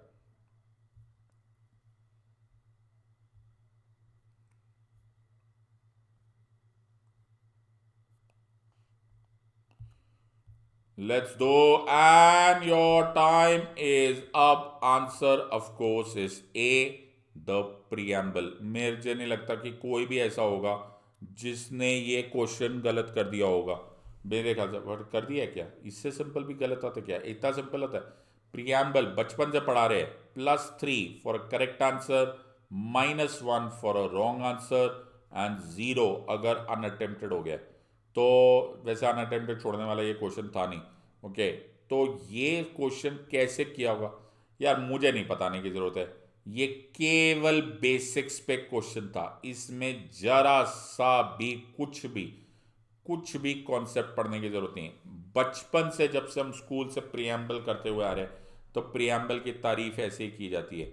It is the key to the mind of the makers of the constitution, it is the vision of the founding fathers of the constitution, it is the mind of the makers of the constitution.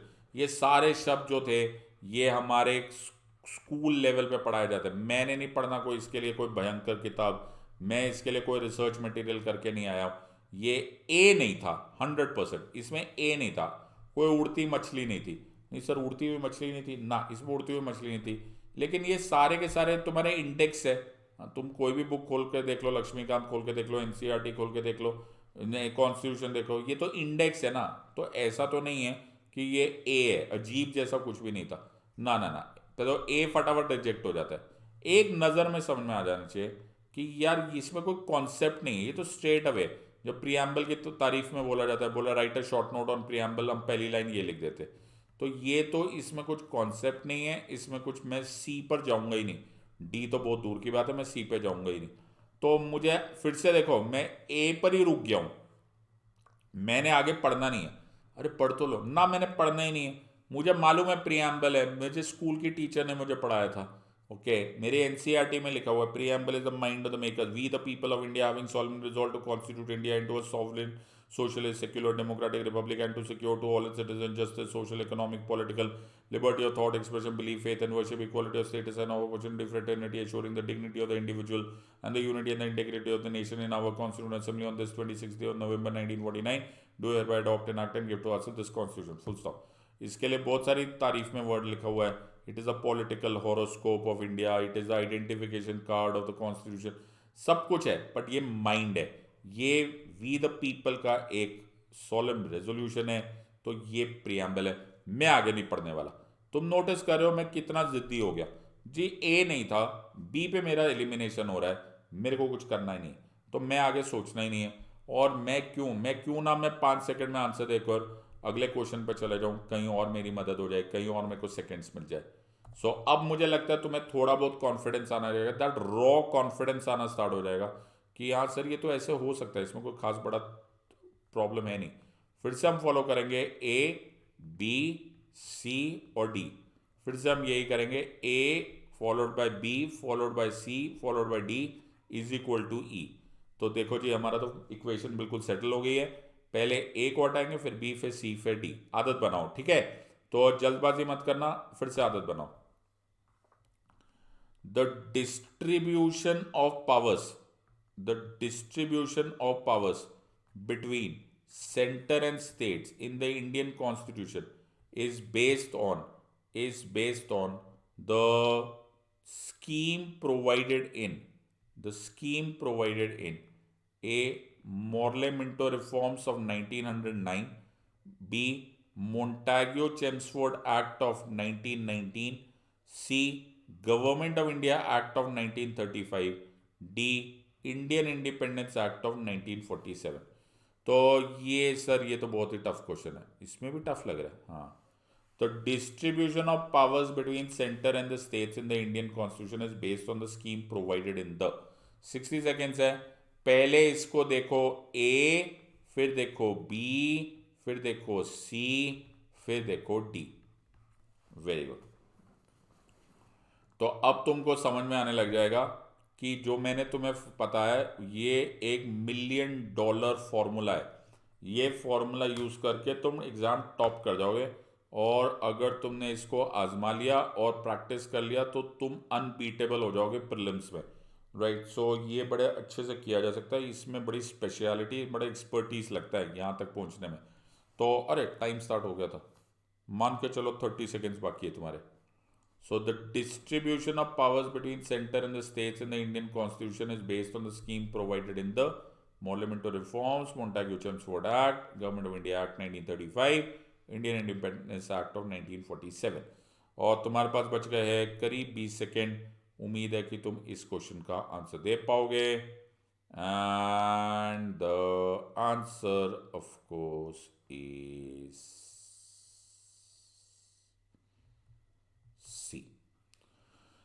बाद में करेंगे discussion, पहले देंगे marks +3 for a correct answer, -1 for a wrong answer and 0 if you have left it unattempted. So first of all mark yourself +3 for a correct answer, -1 for a wrong answer and 0 if you have left it unattempted. Now let us understand कि कौन सी strategy से हुआ। सो ये बहुत ही interesting strategy है। अब हमें concept सोचना पड़ा। अब तुम इसको देखो, इसको कैसे कॉन्सेप्ट देखा। Did you see a flying fish? No. आपने उड़ती हुई मछली देखी? No. So there was nothing called as a flying fish here. सो ये ए वाला अजीब वाला एब्सर्ड वाला फॉर्मूला नहीं चलेगा। बी वाला फॉर्मूला भी नहीं चलेगा। क्यों? क्योंकि इसमें स्ट्रेट अवे क्वेश्चन नहीं पूछा गया। इसमें पूछा गया the distribution of powers between centre and states. अब ये तुम्हें कॉन्सेप्चुअली मालूम होना चाहिए कि what was the distribution of power between the centre and the state. बिल्कुल सही बात है। तो ये एग्जैक्टली नहीं लिखा हुआ। जैसे फॉर एग्जाम्पल अगर मैं इसी क्वेश्चन को ये बात बोल देता कि first time federation was provided, या द कॉन्सेप्ट ऑफ फेडरेशन, वैसे फेडरेशन में नहीं होता बट फेडरेशन वॉज प्रोवाइडेड, तो मैं फिर भी मान जाता कि ये बी वाला क्वेश्चन है, क्योंकि सीधा सीधा शब्द तो यूज किया गया है, the word the term has been utilize federation. तो मैं बोल देता कि जी गवर्नमेंट ऑफ इंडिया एक्ट 1935 में पहली बार फेडरेशन वॉज प्रोवाइडेड, बना नहीं लेकिन प्रोवाइडेड था वैस, बट ये इस टाइम दिया हुआ नहीं था। तो ये close but certainly not be था, ये कॉन्सेप्चुअल था। बिकॉज एक स्टूडेंट को, एक लर्नर को ये देखना जरूरी हो जाएगा कि ये distribution of power between the centre and the state क्या था। क्या था सर? ये था कि पहली बार एक फेडरल लिस्ट बनी, पहली बार एक प्रोविंशियल लिस्ट बनी, और पहली बार एक कंकरेंट लिस्ट बनी। यानी कि पहली बार जो फेडरेशन में डिवीजन ऑफ पावर था वो किया गया। तो ये तो यार कॉन्सेप्चुअल बात है, इसमें कोई बहस नहीं है। इतना मालूम होते ही मैं भाग कर जाऊंगा और मैं आंसर दे दूंगा गवर्नमेंट ऑफ इंडिया एक्ट 1935। ना ये ए था ना ये बी था, ये बेसिक भी नहीं था, इतना भी बेसिक नहीं था। स्कूल में कैसे पता चलेगा कि distribution of power between centre. हाँ, अगर यही क्वेश्चन कुछ इस तरह से पूछ लिया जाता, ये ध्यान से सुनो, मैं तुम्हें कितना एम्फैटिकली बता रहा हूं कि ये स्ट्रैटेजी फॉलो करना मतलब करना मतलब करना। अगर मैं तुम्हें यही क्वेश्चन ऐसे पूछ लेता कि for the first time federal list, provincial list and concurrent list was provided, तो मेरे ख्याल से ये बी चॉइस हो जाता, बिकॉज सामने सामने एग्जामिनर तुम्हें को ऐसा सामने सामने क्वेश्चन पूछ रहा है कि जी फेडरल लिस्ट मालूम है कब आया था, तो तुम्हें मालूम हो जाता गवर्नमेंट। जैसे अगर यही क्वेश्चन में आ जाता कि पहली बार कम्युनल इलेक्टोरेट सिस्टम कब आया था, तो ये फिर बी क्वेश्चन हो जाता, क्योंकि कम्युनल इलेक्टोरेट सिस्टम एक वर्ड है जिसको हम पढ़ते हुए आ रहे हैं। मैं बोल देता जी मॉडल मिंटो रिफॉर्म्स में आया था। ओके, तो ये बी वाला क्वेश्चन हो जाता। तो मैं अब तक तुम्हें समझा पा रहा हूं, और मैं ऐसे 3-4 और वीडियोस निकालूंगा तो तुमको ऐसा इंस्टिंक्टिवली समझ में आ जाएगा कि यार ये क्वेश्चन ए का क्वेश्चन है, बी का क्वेश्चन है, सी का क्वेश्चन है कि डी का क्वेश्चन है। ये सी का क्वेश्चन था। इन अदर वर्ड्स ये कॉन्सेप्ट था, because distribution of power between centre and states दिया गया था, जो कि ऑब्वियसली तुमको पहले मालूम होना पड़ेगा। So let us understand. Okay, answer C है and get ready for the next question. तो फिर से ओके, मेथड हमारा पुराना, राइट, और फिर से ट्राई करना। पहले ए देखो, फिर बी देखो, फिर सी, फिर डी, और एलिमिनेट करो। ओके, अगर तुमने ये नहीं किया तो प्रॉब्लम हो जाएगा ना। राइट टू प्रिवेसी, ये तो बड़े खतरनाक क्वेश्चन है। Right to privacy is protected under which article of the constitution of India? Article 15, article 19, article 21, article 29।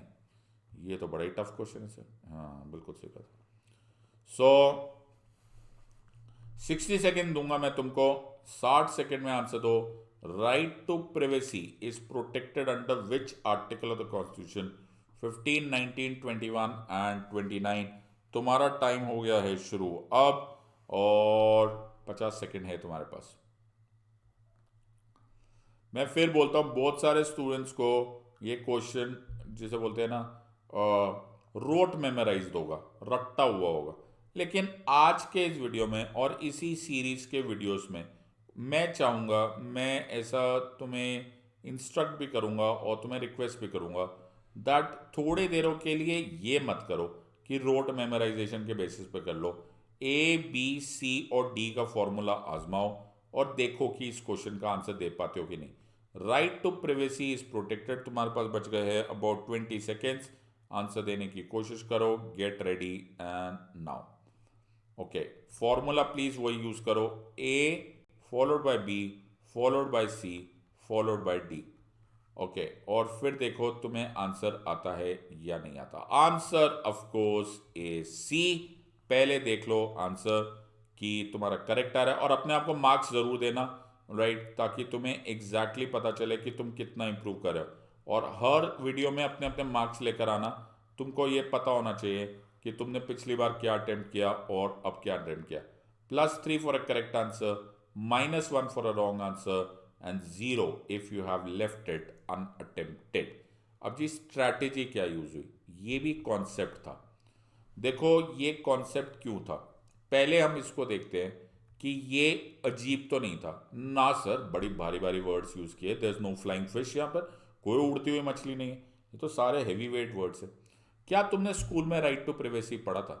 ना, हमने आर्टिकल 21, 15, 19 ये सब पढ़ा जरूर था, लेकिन राइट टू प्रिवेसी नाम की चीज हमने स्कूल में नहीं पढ़ी थी। अब तुम्हें समझ में आ गया बी मतलब क्या हुआ? बी मतलब स्कूल लेवल का होता है, सर्टनली नॉट। ओके, अगर पढ़ा भी होगा तो किसी ने एनसीईआरटी में बहुत ही ज़्यादा ध्यान से, बिल्कुल ध्यान से देख लो, इतने ध्यान से स्कूल में ज़्यादातर लोग पढ़ते नहीं। ओके, आमतौर पे मैं बेसिक्स की बात कर रहा हूँ, तो मेरे को मतलब जो फर्स्ट ग्लांस में आ जाता है। आई एम श्योर कि अगर तुम एनसीईआरटी को बहुत ध्यान से देखोगे तो तुमने स्कूल लेवल पे भी कर लिया होगा, लेकिन आमतौर पे मैं एक एवरेज एस्पिरेंट की बात करता हूँ, तो भैया मैं तो नहीं पढ़ता था। तो स्कूल में इतने ध्यान से कौन पढ़ता है। लेकिन ये एक कॉन्सेप्चुअल क्वेश्चन हो जाता है। राइट टू प्राइवेसी, जब justice K S Puttaswamy case, justice K S Puttaswamy retired versus Union of India case में जब ये फैसला हुआ था, जिसको पॉपुलरली किया जाता था, ओके, जिसको पॉपुलरली कहा जाता है द आधार जजमेंट, तो सुप्रीम कोर्ट ने ये रीड किया कि आर्टिकल 21 जिसमें वर्ड लिखा है life is living with choice and dignity, जिसका एक्चुअली इंटरप्रिटेशन है life is living with choice and dignity, उसमें प्राइवेसी ऑटोमेटिकली आ जाता है। That is a concept.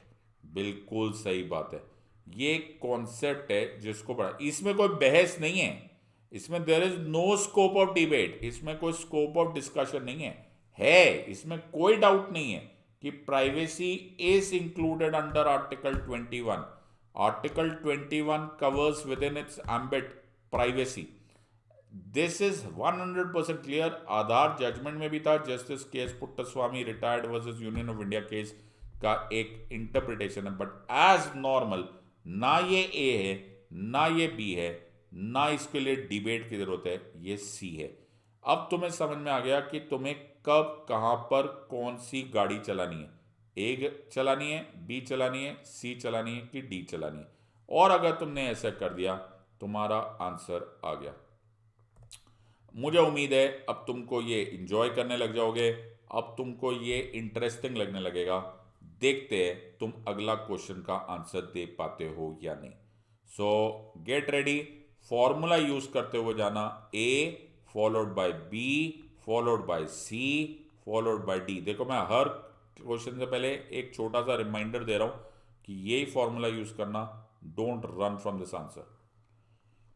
A legislation, a legislation which, a legislation which confers on the executive or administrative authority an unguided and uncontrolled discretionary power in the matter of application of law violates which one of the following articles of the Constitution of India? 14, 28, 32, 44। Sir ये तो बहुत ही tension वाला question है, ये तो बहुत भारी question है ना। चलो कोई बात नहीं, तुम 60 सेकेंड लो, 60 सेकेंड में बहुत कुछ किया जा सकता है। 60 सेकेंड लो, आंसर देने की कोशिश करो। पहले इससे पहले अपने आप को फिक्स कर लो कि तुम कौन सा वेपन यूज करोगे, वेपन ए, वेपन बी, वेपन सी या फिर वेपन डी। तो ये जब तक फाइनलाइज नहीं होगा, तुम्हारा ब्रेन एक अलग ही गियर में गाड़ी चला रहा होगा। ओके, पहाड़ पे जा रहे हो, गाड़ी का गियर अलग होना चाहिए, ऑफ रोड हो तो तुम्हें गाड़ी का गियर अलग होना चाहिए। ये सब कुछ तुम्हें सोचते हुए करना है। हर तरीके का वन साइज फिट्स ऑल करोगे, लफड़ा हो जाएगा, कोई फ़ायदा नहीं होने वाला। सो आराम से आंसर दो। अ लेजिस्लेशन विच कॉन्फर्स, तुम्हारे पास कितना टाइम रह गया है? ओके, अभी तो टाइम है, अभी तुम्हारे पास 22 सेकेंड रह गए, 22 seconds to go. A legislation which confers on the executive or administrative authority an unguided or uncontrolled discretionary power in the matter of application of law violates which are the following। मेरे ख्याल से ये time पढ़ते पढ़ते मेरा time हो गया। Answer of course is a. So +3 for a correct answer, -1 for a wrong answer, और 0 अगर अनअटेम्प्टेड होगा। तो पहले अपने आप को मार्क्स देते जाओ, और पहले के जितने मार्क्स आ रहे उनको टोटल करते हुए चले जाओ, ऐसे छोड़ मत देना। सो पहले हर एक के जितने भी मार्क्स आते जा रहे हो उसको टोटल करते हुए जाओ, +3, -1 और 0। बहुत ही बढ़िया। आंसर का कॉन्सेप्ट तो बता दिया सर आपने, मार्क्स तो बता दिया, कॉन्सेप्ट क्या है? ये कॉन्सेप्ट है। मैं इसको गारंटी से बोल सकता हूँ, अब तो तुम्हें थोड़ा बहुत तो स्ट्राइक कर गया होगा कि सर ये ए नहीं है। ओके, इसमें कुछ भी अजीब नहीं है यार, इतने भयंकर भयंकर वर्ड्स डाल देते हो सर, काय का ए। सर ये बी भी नहीं हो सकता, 100। सर इतने खतरनाक words, uncontrolled discretionary power, executive, administrator, school में ऐसा पढ़ते हैं ना सर तो हम बेहोश हो जाते हैं। स्कूल लेवल नहीं है ये, कुछ और है, ये बेसिक नहीं है, इसके आगे चलो। ये सर कॉन्सेप्ट है। ये कॉन्सेप्ट क्या है? इसमें बोला गया कि एक लॉ, देखो इस वर्ड को स्प्लिट करो, एक लेजिस्लेशन, एक लॉ, जो कि देता है, क्या देता है, एग्जीक्यूटिव को।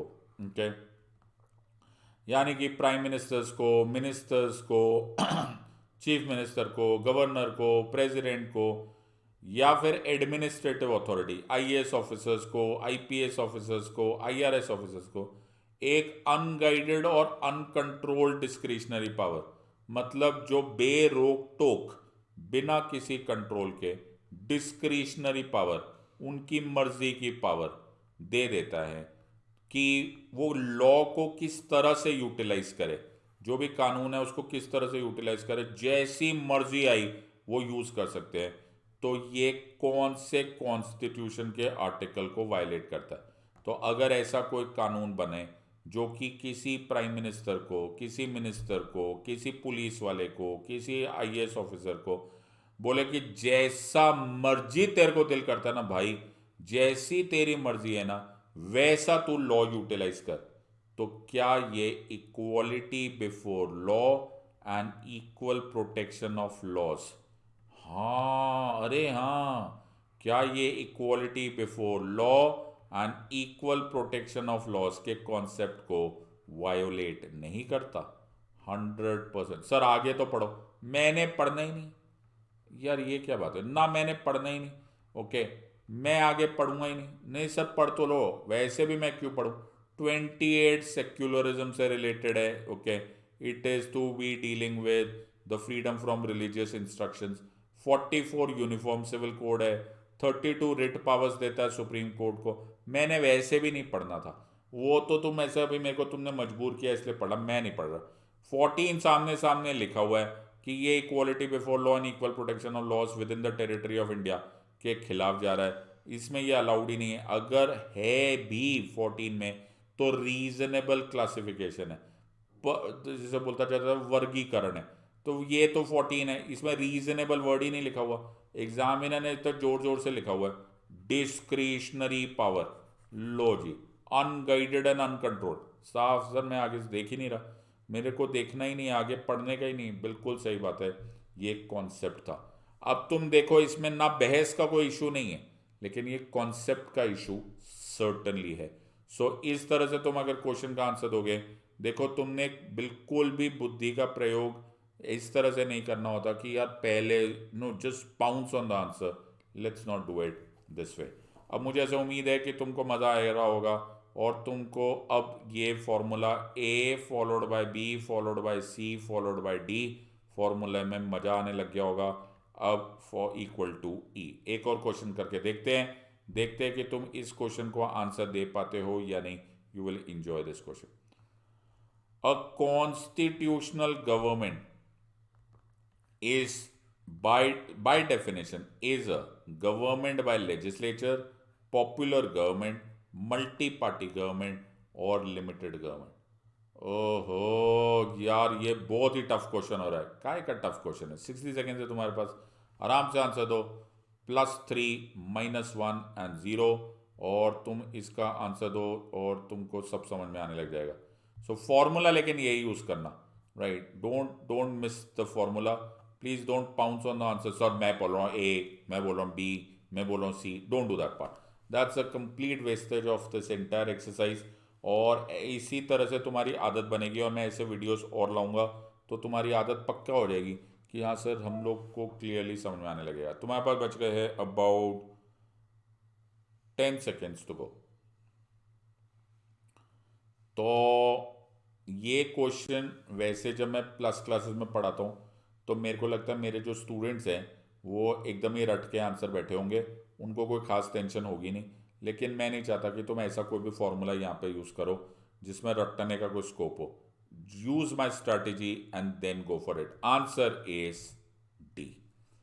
तो +3 फिर से दो अपने आप को marks for a correct answer, -1 दो for a wrong answer and 0 दो अगर अनअटेम्प्टेड है। पहले अपने आप को मार्क्स दे दो और पहले का सारा हिसाब कर डालो कि पहले के कितने मार्क्स आए। सबको +3 -1 0 के अनुसार मार्क्स दो, फिर हम आंसर डिस्कस करेंगे। और इस बार हमारी स्ट्रैटेजी डी थी। अब देखो क्वेश्चन छोटा है लेकिन ये छोटा पैकेट था, बड़ा धमाका था। इसमें डिबेट एंड डिस्कशन की आवश्यकता थी। पहले इसको देखो कि इसमें ए था क्या। अरे सर, काय का ए, इतना खतरनाक खतरनाक वर्ड्स यूज किए, काय का ए, इसमें कुछ अजीब नहीं था। इसमें कोई फ्लाइंग फिश नहीं थी, कोई उड़ती हुई मछली नहीं थी। क्या सर ये बी था? अरे नहीं सर, इसने तो बड़े बड़े वर्ड्स यूज किए, limited government, government by legislature, popular government, multi, ना सर, ना ना। ये हो सकता था सी है, हाँ सर, ये मान सकते थे कि सर ये कॉन्स्टिट्यूशनल गवर्नमेंट सी है। लेकिन जब मैं कॉन्स्टिट्यूशनल गवर्नमेंट पे बात करता ना, मैं थोड़ा सा कंफ्यूज भी हो रहा था। क्यों? क्योंकि गवर्नमेंट बाय लेजिस्लेचर तो नहीं है, क्या गवर्नमेंट बाय पॉपुलर गवर्नमेंट तो नहीं है, क्या ये मल्टी पार्टी गवर्नमेंट नहीं है, क्या मैं इसको पॉपुलर गवर्नमेंट नहीं सोच सकता? सर कौन, देखो, ये बहस का मुद्दा हो जाएगा। ओके, कि पॉपुलर गवर्नमेंट नहीं है, क्या गवर्नमेंट को लोगों ने नहीं इलेक्ट किया? हाँ, तो क्या लोगों को गवर्नमेंट इलेक्ट करने के लिए कॉन्स्टिट्यूशन ने नहीं बोला है? ये भी बोला जा सकता है। गवर्नमेंट, सर ये भी हो सकता है, सर बहस का मुद्दा है। ओके, सो ये वाला तो मैं यहां पर फिर ये बात बोल रहा हूं, it is a point of discussion. Okay, लेकिन तुमने एक इंपॉर्टेंट वर्ड छोड़ दिया, क्या? कि यहां पर ये सब दिमाग में आएगा नहीं अगर तुम ये वर्ड नोटिस कर लेते। यहां पर पूछा गया था स्ट्रेट अवे डेफिनेशन। हाँ, ये एक डेफिनेशन वाला क्वेश्चन था कि कॉन्स्टिट्यूशनल गवर्नमेंट की डेफिनेशन क्या है। Definition is a constitution government is a limited government. ये बहुत ही इंपॉर्टेंट है। जब जब कॉन्स्टिट्यूशन ऑफ यूएसए बना था तो बिल ऑफ राइट्स नहीं आया था, यानी कि फंडामेंटल राइट्स नहीं आए थे। तब the father of the modern constitution of USA Thomas Jefferson की एक स्टेटमेंट थी that I am not very happy with the constitution. Why? Because it tells the government what it can do, but it does not tell the government what it cannot do. In other words, constitution बनाने का काम ये होता है, उसका फर्ज ये है कि वो एक ऐसी गवर्नमेंट बनाए और उस गवर्नमेंट को बताए what it can not do. In other words, वो एक लिमिटेड गवर्नमेंट बनाए। So constitutional government by definition is a limited government. वरना तो हर चीज जो गवर्नमेंट में लिख कर दी जाती है या जो गवर्नमेंट करती है वो कॉन्स्टिट्यूशन में ही की जाती है। लेकिन इसका मतलब नहीं होता कि वो एक कॉन्स्टिट्यूशनल गवर्नमेंट हो जाए। सो ये आंसर डी बेस्ड है। और यहां तक जाने के लिए अब भी तुम्हें समझ में आ रहा होगा कि तुमको एक वन शॉट, वन ग्लिम्स में समझ में आ जाएगा ये ए है, बी है, सी है या फिर डी है। Let's try and do another question. A, B, C, D, ये केवल रिमाइंडर है ताकि तुम्हारे अंदर का पुराना बचपना वापस ना आ जाए और तुम फिर से कुछ ऐसा एक्सपेरिमेंट ना करने लग जाओ। Let's try and do this question now. ओहो, क्वेश्चन बहुत ही खतरनाक लग रहा है सर, ये तो बहुत ही लंबा चौड़ा सा क्वेश्चन लग रहा है। Let me explain this to you. देखो, तो ना तुम्हें लंबे चौड़े क्वेश्चन से डरना है, ना तुमको किसी और थॉट प्रोसेस को एंटरटेन करना है। आपने ए, बी, सी और डी फॉर्मूला यूज करना है, nothing less nothing more other than the fundamental rights. Which of the following parts of the Constitution of India reflect or reflects the principles and the provisions of Universal Declaration of Human Rights of 1948? Preamble, Directive Principles of State Policy, Fundamental Duties. Select the correct answer using the code given below. 1 and 2 only, 2 only, 1 and 3 only, 1, 2 and 3. 60 seconds है तुम्हारे पास answer देने के लिए। ये ऐसे जो questions आते हैं इनको वर्डी क्वेश्चंस बोलते हैं, हैवी, बहुत सारे नंबर्स ऑफ वर्ड्स में आते हैं। ऐसे क्वेश्चंस को करने का कोई और तरीका नहीं है except following my strategy. A, B, C, D, इसको कैटेगराइज कर दो, ये ए वाला है, बी वाला है, सी वाला है या डी वाला है, तुम्हें अपने आप समझ में आ जाएगा करना क्या है। सो let us pay attention to this part. तुम्हारे पास बच गए हैं about 30 seconds। 30 seconds है तुम्हारे पास। Let's hope that you are able to do this question now. बहुत ही बढ़िया सर।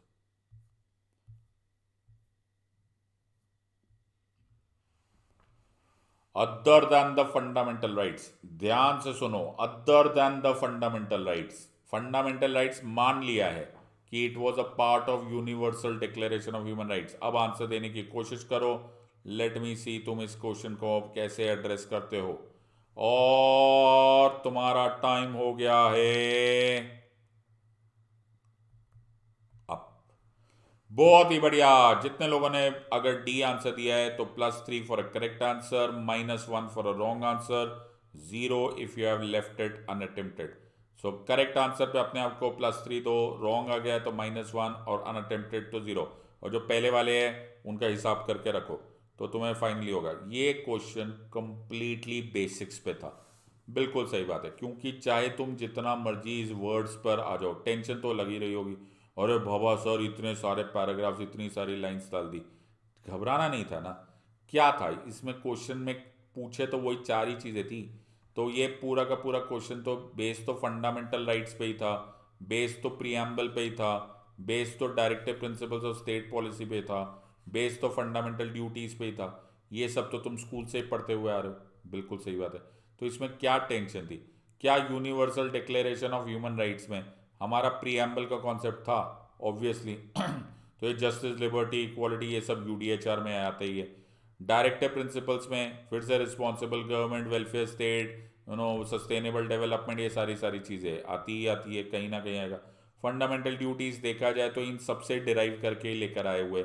ओके, वो बात अलग है कि उसको जस्टिसिएबल नहीं बनाया, लेकिन मोटा मोटा तो वही सारी चीज़ें रखी गई है। Sovereignty, security, to help people, to maintain harmony, ये सारी सारी चीज़ें वहीं से ही रखी हुई है।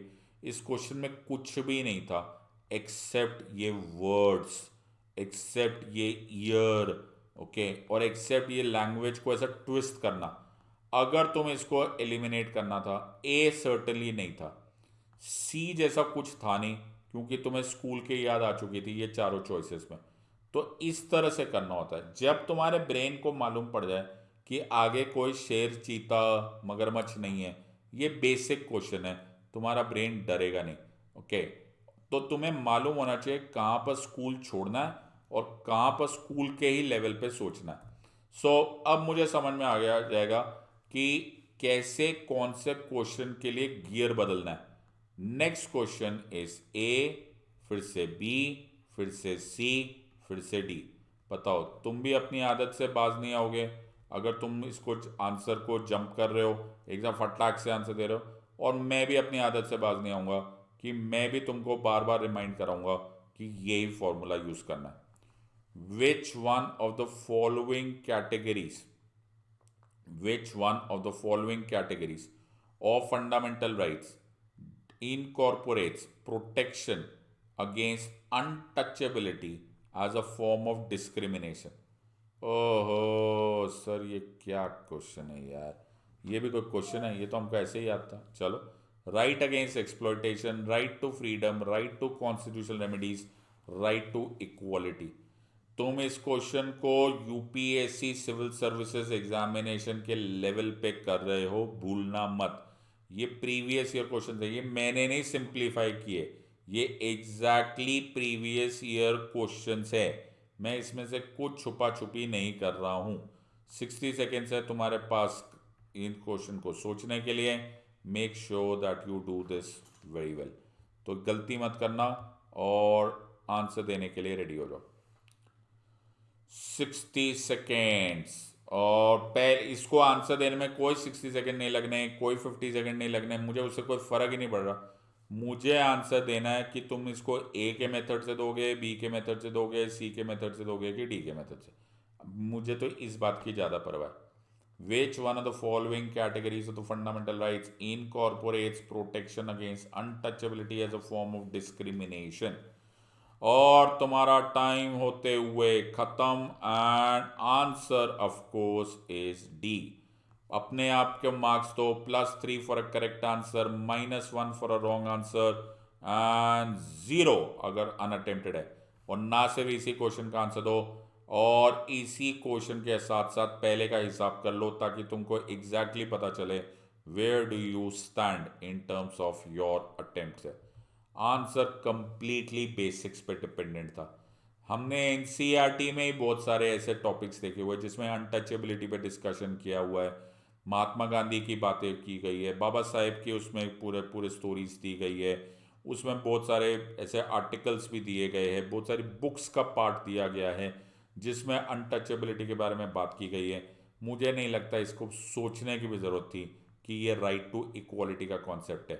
और जिन लोगों ने थोड़ा सा आगे पढ़ लिया होगा उनको तो ऐसे भी याद होगा कि आर्टिकल 14, 15, 16, 17 एंड 18 ये इक्वालिटी के हैं।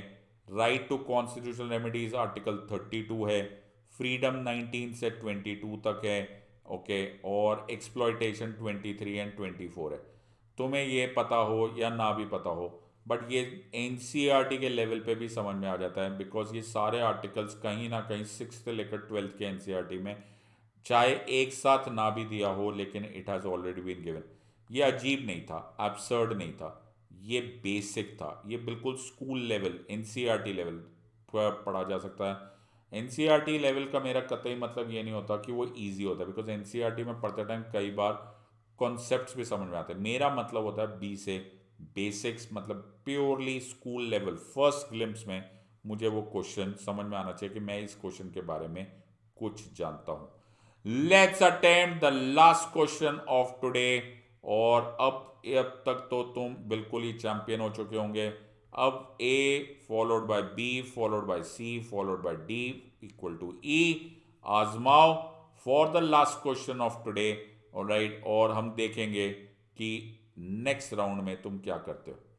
The preamble of the constitution of India. Sir फिर प्रियम्बल पे क्वेश्चन आ गया? हाँ, लेकिन अब तुम्हें ये निर्धारित करना ज़रूरी है, फैसला करना ज़रूरी है कि तुम इसको ए कैटेगरी में पढ़ोगे, बी कैटेगरी में, सी की डी में। The preamble to the constitution of India is a part of the constitution but has no legal effect, not a part of the constitution and has no legal effect either, a part of the constitution and has the same legal effect as any other part, a part of the constitution but has no legal effect independently of other parts। तुम्हारे पास है 60 seconds, और अब पहले इसको categorize कर दो, ये A category है, बी कैटेगरी है, सी कैटेगरी है या फिर डी कैटेगरी। बहुत ही बढ़िया। तो अब पहले क्वेश्चन को A B C D category में डालो, फिर तो तुम्हारा आनंद आएगा, फिर तुम्हें समझ में आएगा कि ये सर करना कैसे होता है। So if you don't do that part it's a complete wastage of time and effort. और don't pounce upon the answer, make sure that you do it properly. Preamble to the Constitution of India is a part of the Constitution but has no legal effect, not a part of the Constitution and has no legal effect either. Part of the Constitution has the same legal effect as any other part। और ये तुम्हारे पास बच गए हैं अभी about 10 seconds. बहुत ही बढ़िया। सो क्वेश्चन करने की कोशिश करो and your time is up. Answer is D. तो पहले तो जिन लोगों ने इस आंसर को किया है, पहले तो मेरी तरफ से मुबारकबाद, क्योंकि ये टफ क्वेश्चन था, ये डी कैटेगरी का क्वेश्चन था। +3 for correct answer, -1 for a wrong answer and 0 unattempted. तो इसी तरह से करो, पहले अपना पूरा हिसाब कर लो। तो हमने 15 क्वेश्चंस किए हैं, तो उसमें से कितने मार्क्स आ रहे हैं तुम्हें? ये question debate and discussion expect करता था, और ये डिबेट एंड डिस्कशन क्या थी? Preamble part of the constitution है या नहीं? ये बहुत ही बड़ा मुद्दा रहा है। ये इतना बड़ा डिबेट एंड डिस्कशन था कि इस डिबेट एंड डिस्कशन के लिए 2 सुप्रीम कोर्ट की जजमेंट्स पढ़नी पड़ती है, इनफैक्ट 3 पढ़नी पड़ती है। पहला जजमेंट था द बेरूबारी यूनियन केस। तो आप जो इसको बोलते हैं कि ये ए बी और सी वाले कैटेगरी है, तुम पहले ही अजीब सी बात बोल रहे हो, बिकॉज इस टॉपिक पर सुप्रीम कोर्ट के कॉन्स्टिट्यूशनल बेंचेस ने फैसला दिया है, यानी कि ये पक्का डिबेट एंड डिस्कशन वाले क्वेश्चंस थे। बेरूबारी केस में 1960 में आर्टिकल 143 में यूज करने टाइम सुप्रीम कोर्ट ने बोला था it is not a part of the constitution. तो ये बेरूबारी केस के जजमेंट के अनुसार प्रियम्बल को बोला गया था not a part of the constitution. लेकिन 1973 में केशवानंदा भारती केस में, Kesavananda Bharati versus state of Kerala case में ये बात बोल दी गई थी that preamble is a part of the constitution, यानी कि केशवानंदा भारती केस में बेरूबारी केस को ओवर रूल किया गया था। और उसी के बाद LIC वर्सेस CERC केस में भी उसको यही माना गया था that it is a part of the constitution of India. तो सबसे पहले मैं इसका गेम पलट दूंगा कि मैं नॉट अ पार्ट को हटा देता हूं, क्योंकि वो हट गया है केशवानंदा भारती केस के बाद और LIC केस के बाद। अब मुझे ये टेंशन नहीं है, तो मेरी ये वाला एलिमिनेट हो गया। अब मेरा दूसरा पार्ट यहां पर आ जाएगा कि ये पार्ट तो है, तो ये तीनों चॉइसेस तो आती है, लेकिन इसमें मुझे प्रियम्बल की तारीफें करनी पड़ेगी और यहां पर मुझे डिबेट एंड डिस्कशंस करना पड़ेगा। तो कई बार प्रियम्बल के बारे में तारीफ करनी पड़ती है, तो डिबेट एंड डिस्कशन में तो यही सब करना पड़ता है कि बोला गया preamble is a lighthouse of the constitution of India.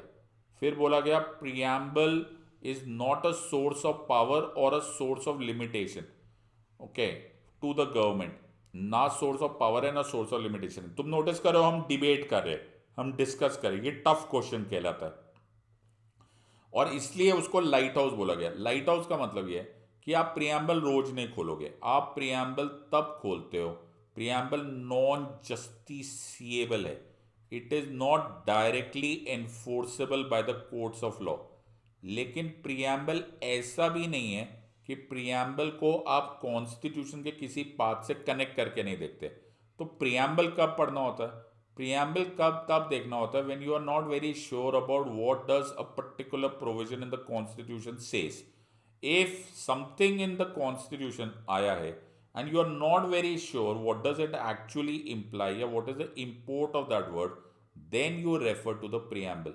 सो ऐसा भी नहीं कि it has no legal effect और ऐसा भी नहीं कि it has the same legal effect as any other part, but ये connection with other parts of the constitution, ये इसका एक लीगल इफेक्ट आता है। It helps me understand a word और a provision of the preamble or the import of something written in the constitutions in terms of what is written in the preamble. So justice, liberty, equality, fraternity, all these words have to be connected to something which is written in the constitution.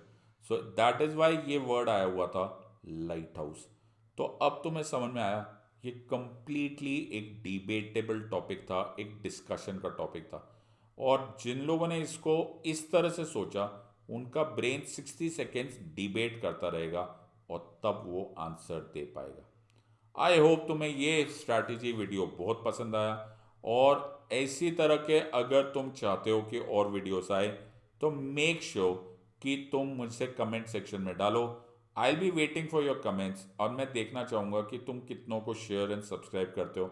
अगर मुझे लगेगा कि ऐसे videos की चाहत है, requirement है, there is a positive momentum, people want to watch, I will bring more of such videos for all of you. I hope you have enjoyed this. If you like it please subscribe and share this video. See you later. Next part में हम फिर से लेकर आएंगे, ये 15-15 questions का group लेकर आएंगे and try and address all the questions, all the topics that we are supposed to do from previous year questions. इसी तरह से समझाते हो जाएंगे। In the words of An Academy, let's crack it. Until next time, God bless, thank you and Jai Hind.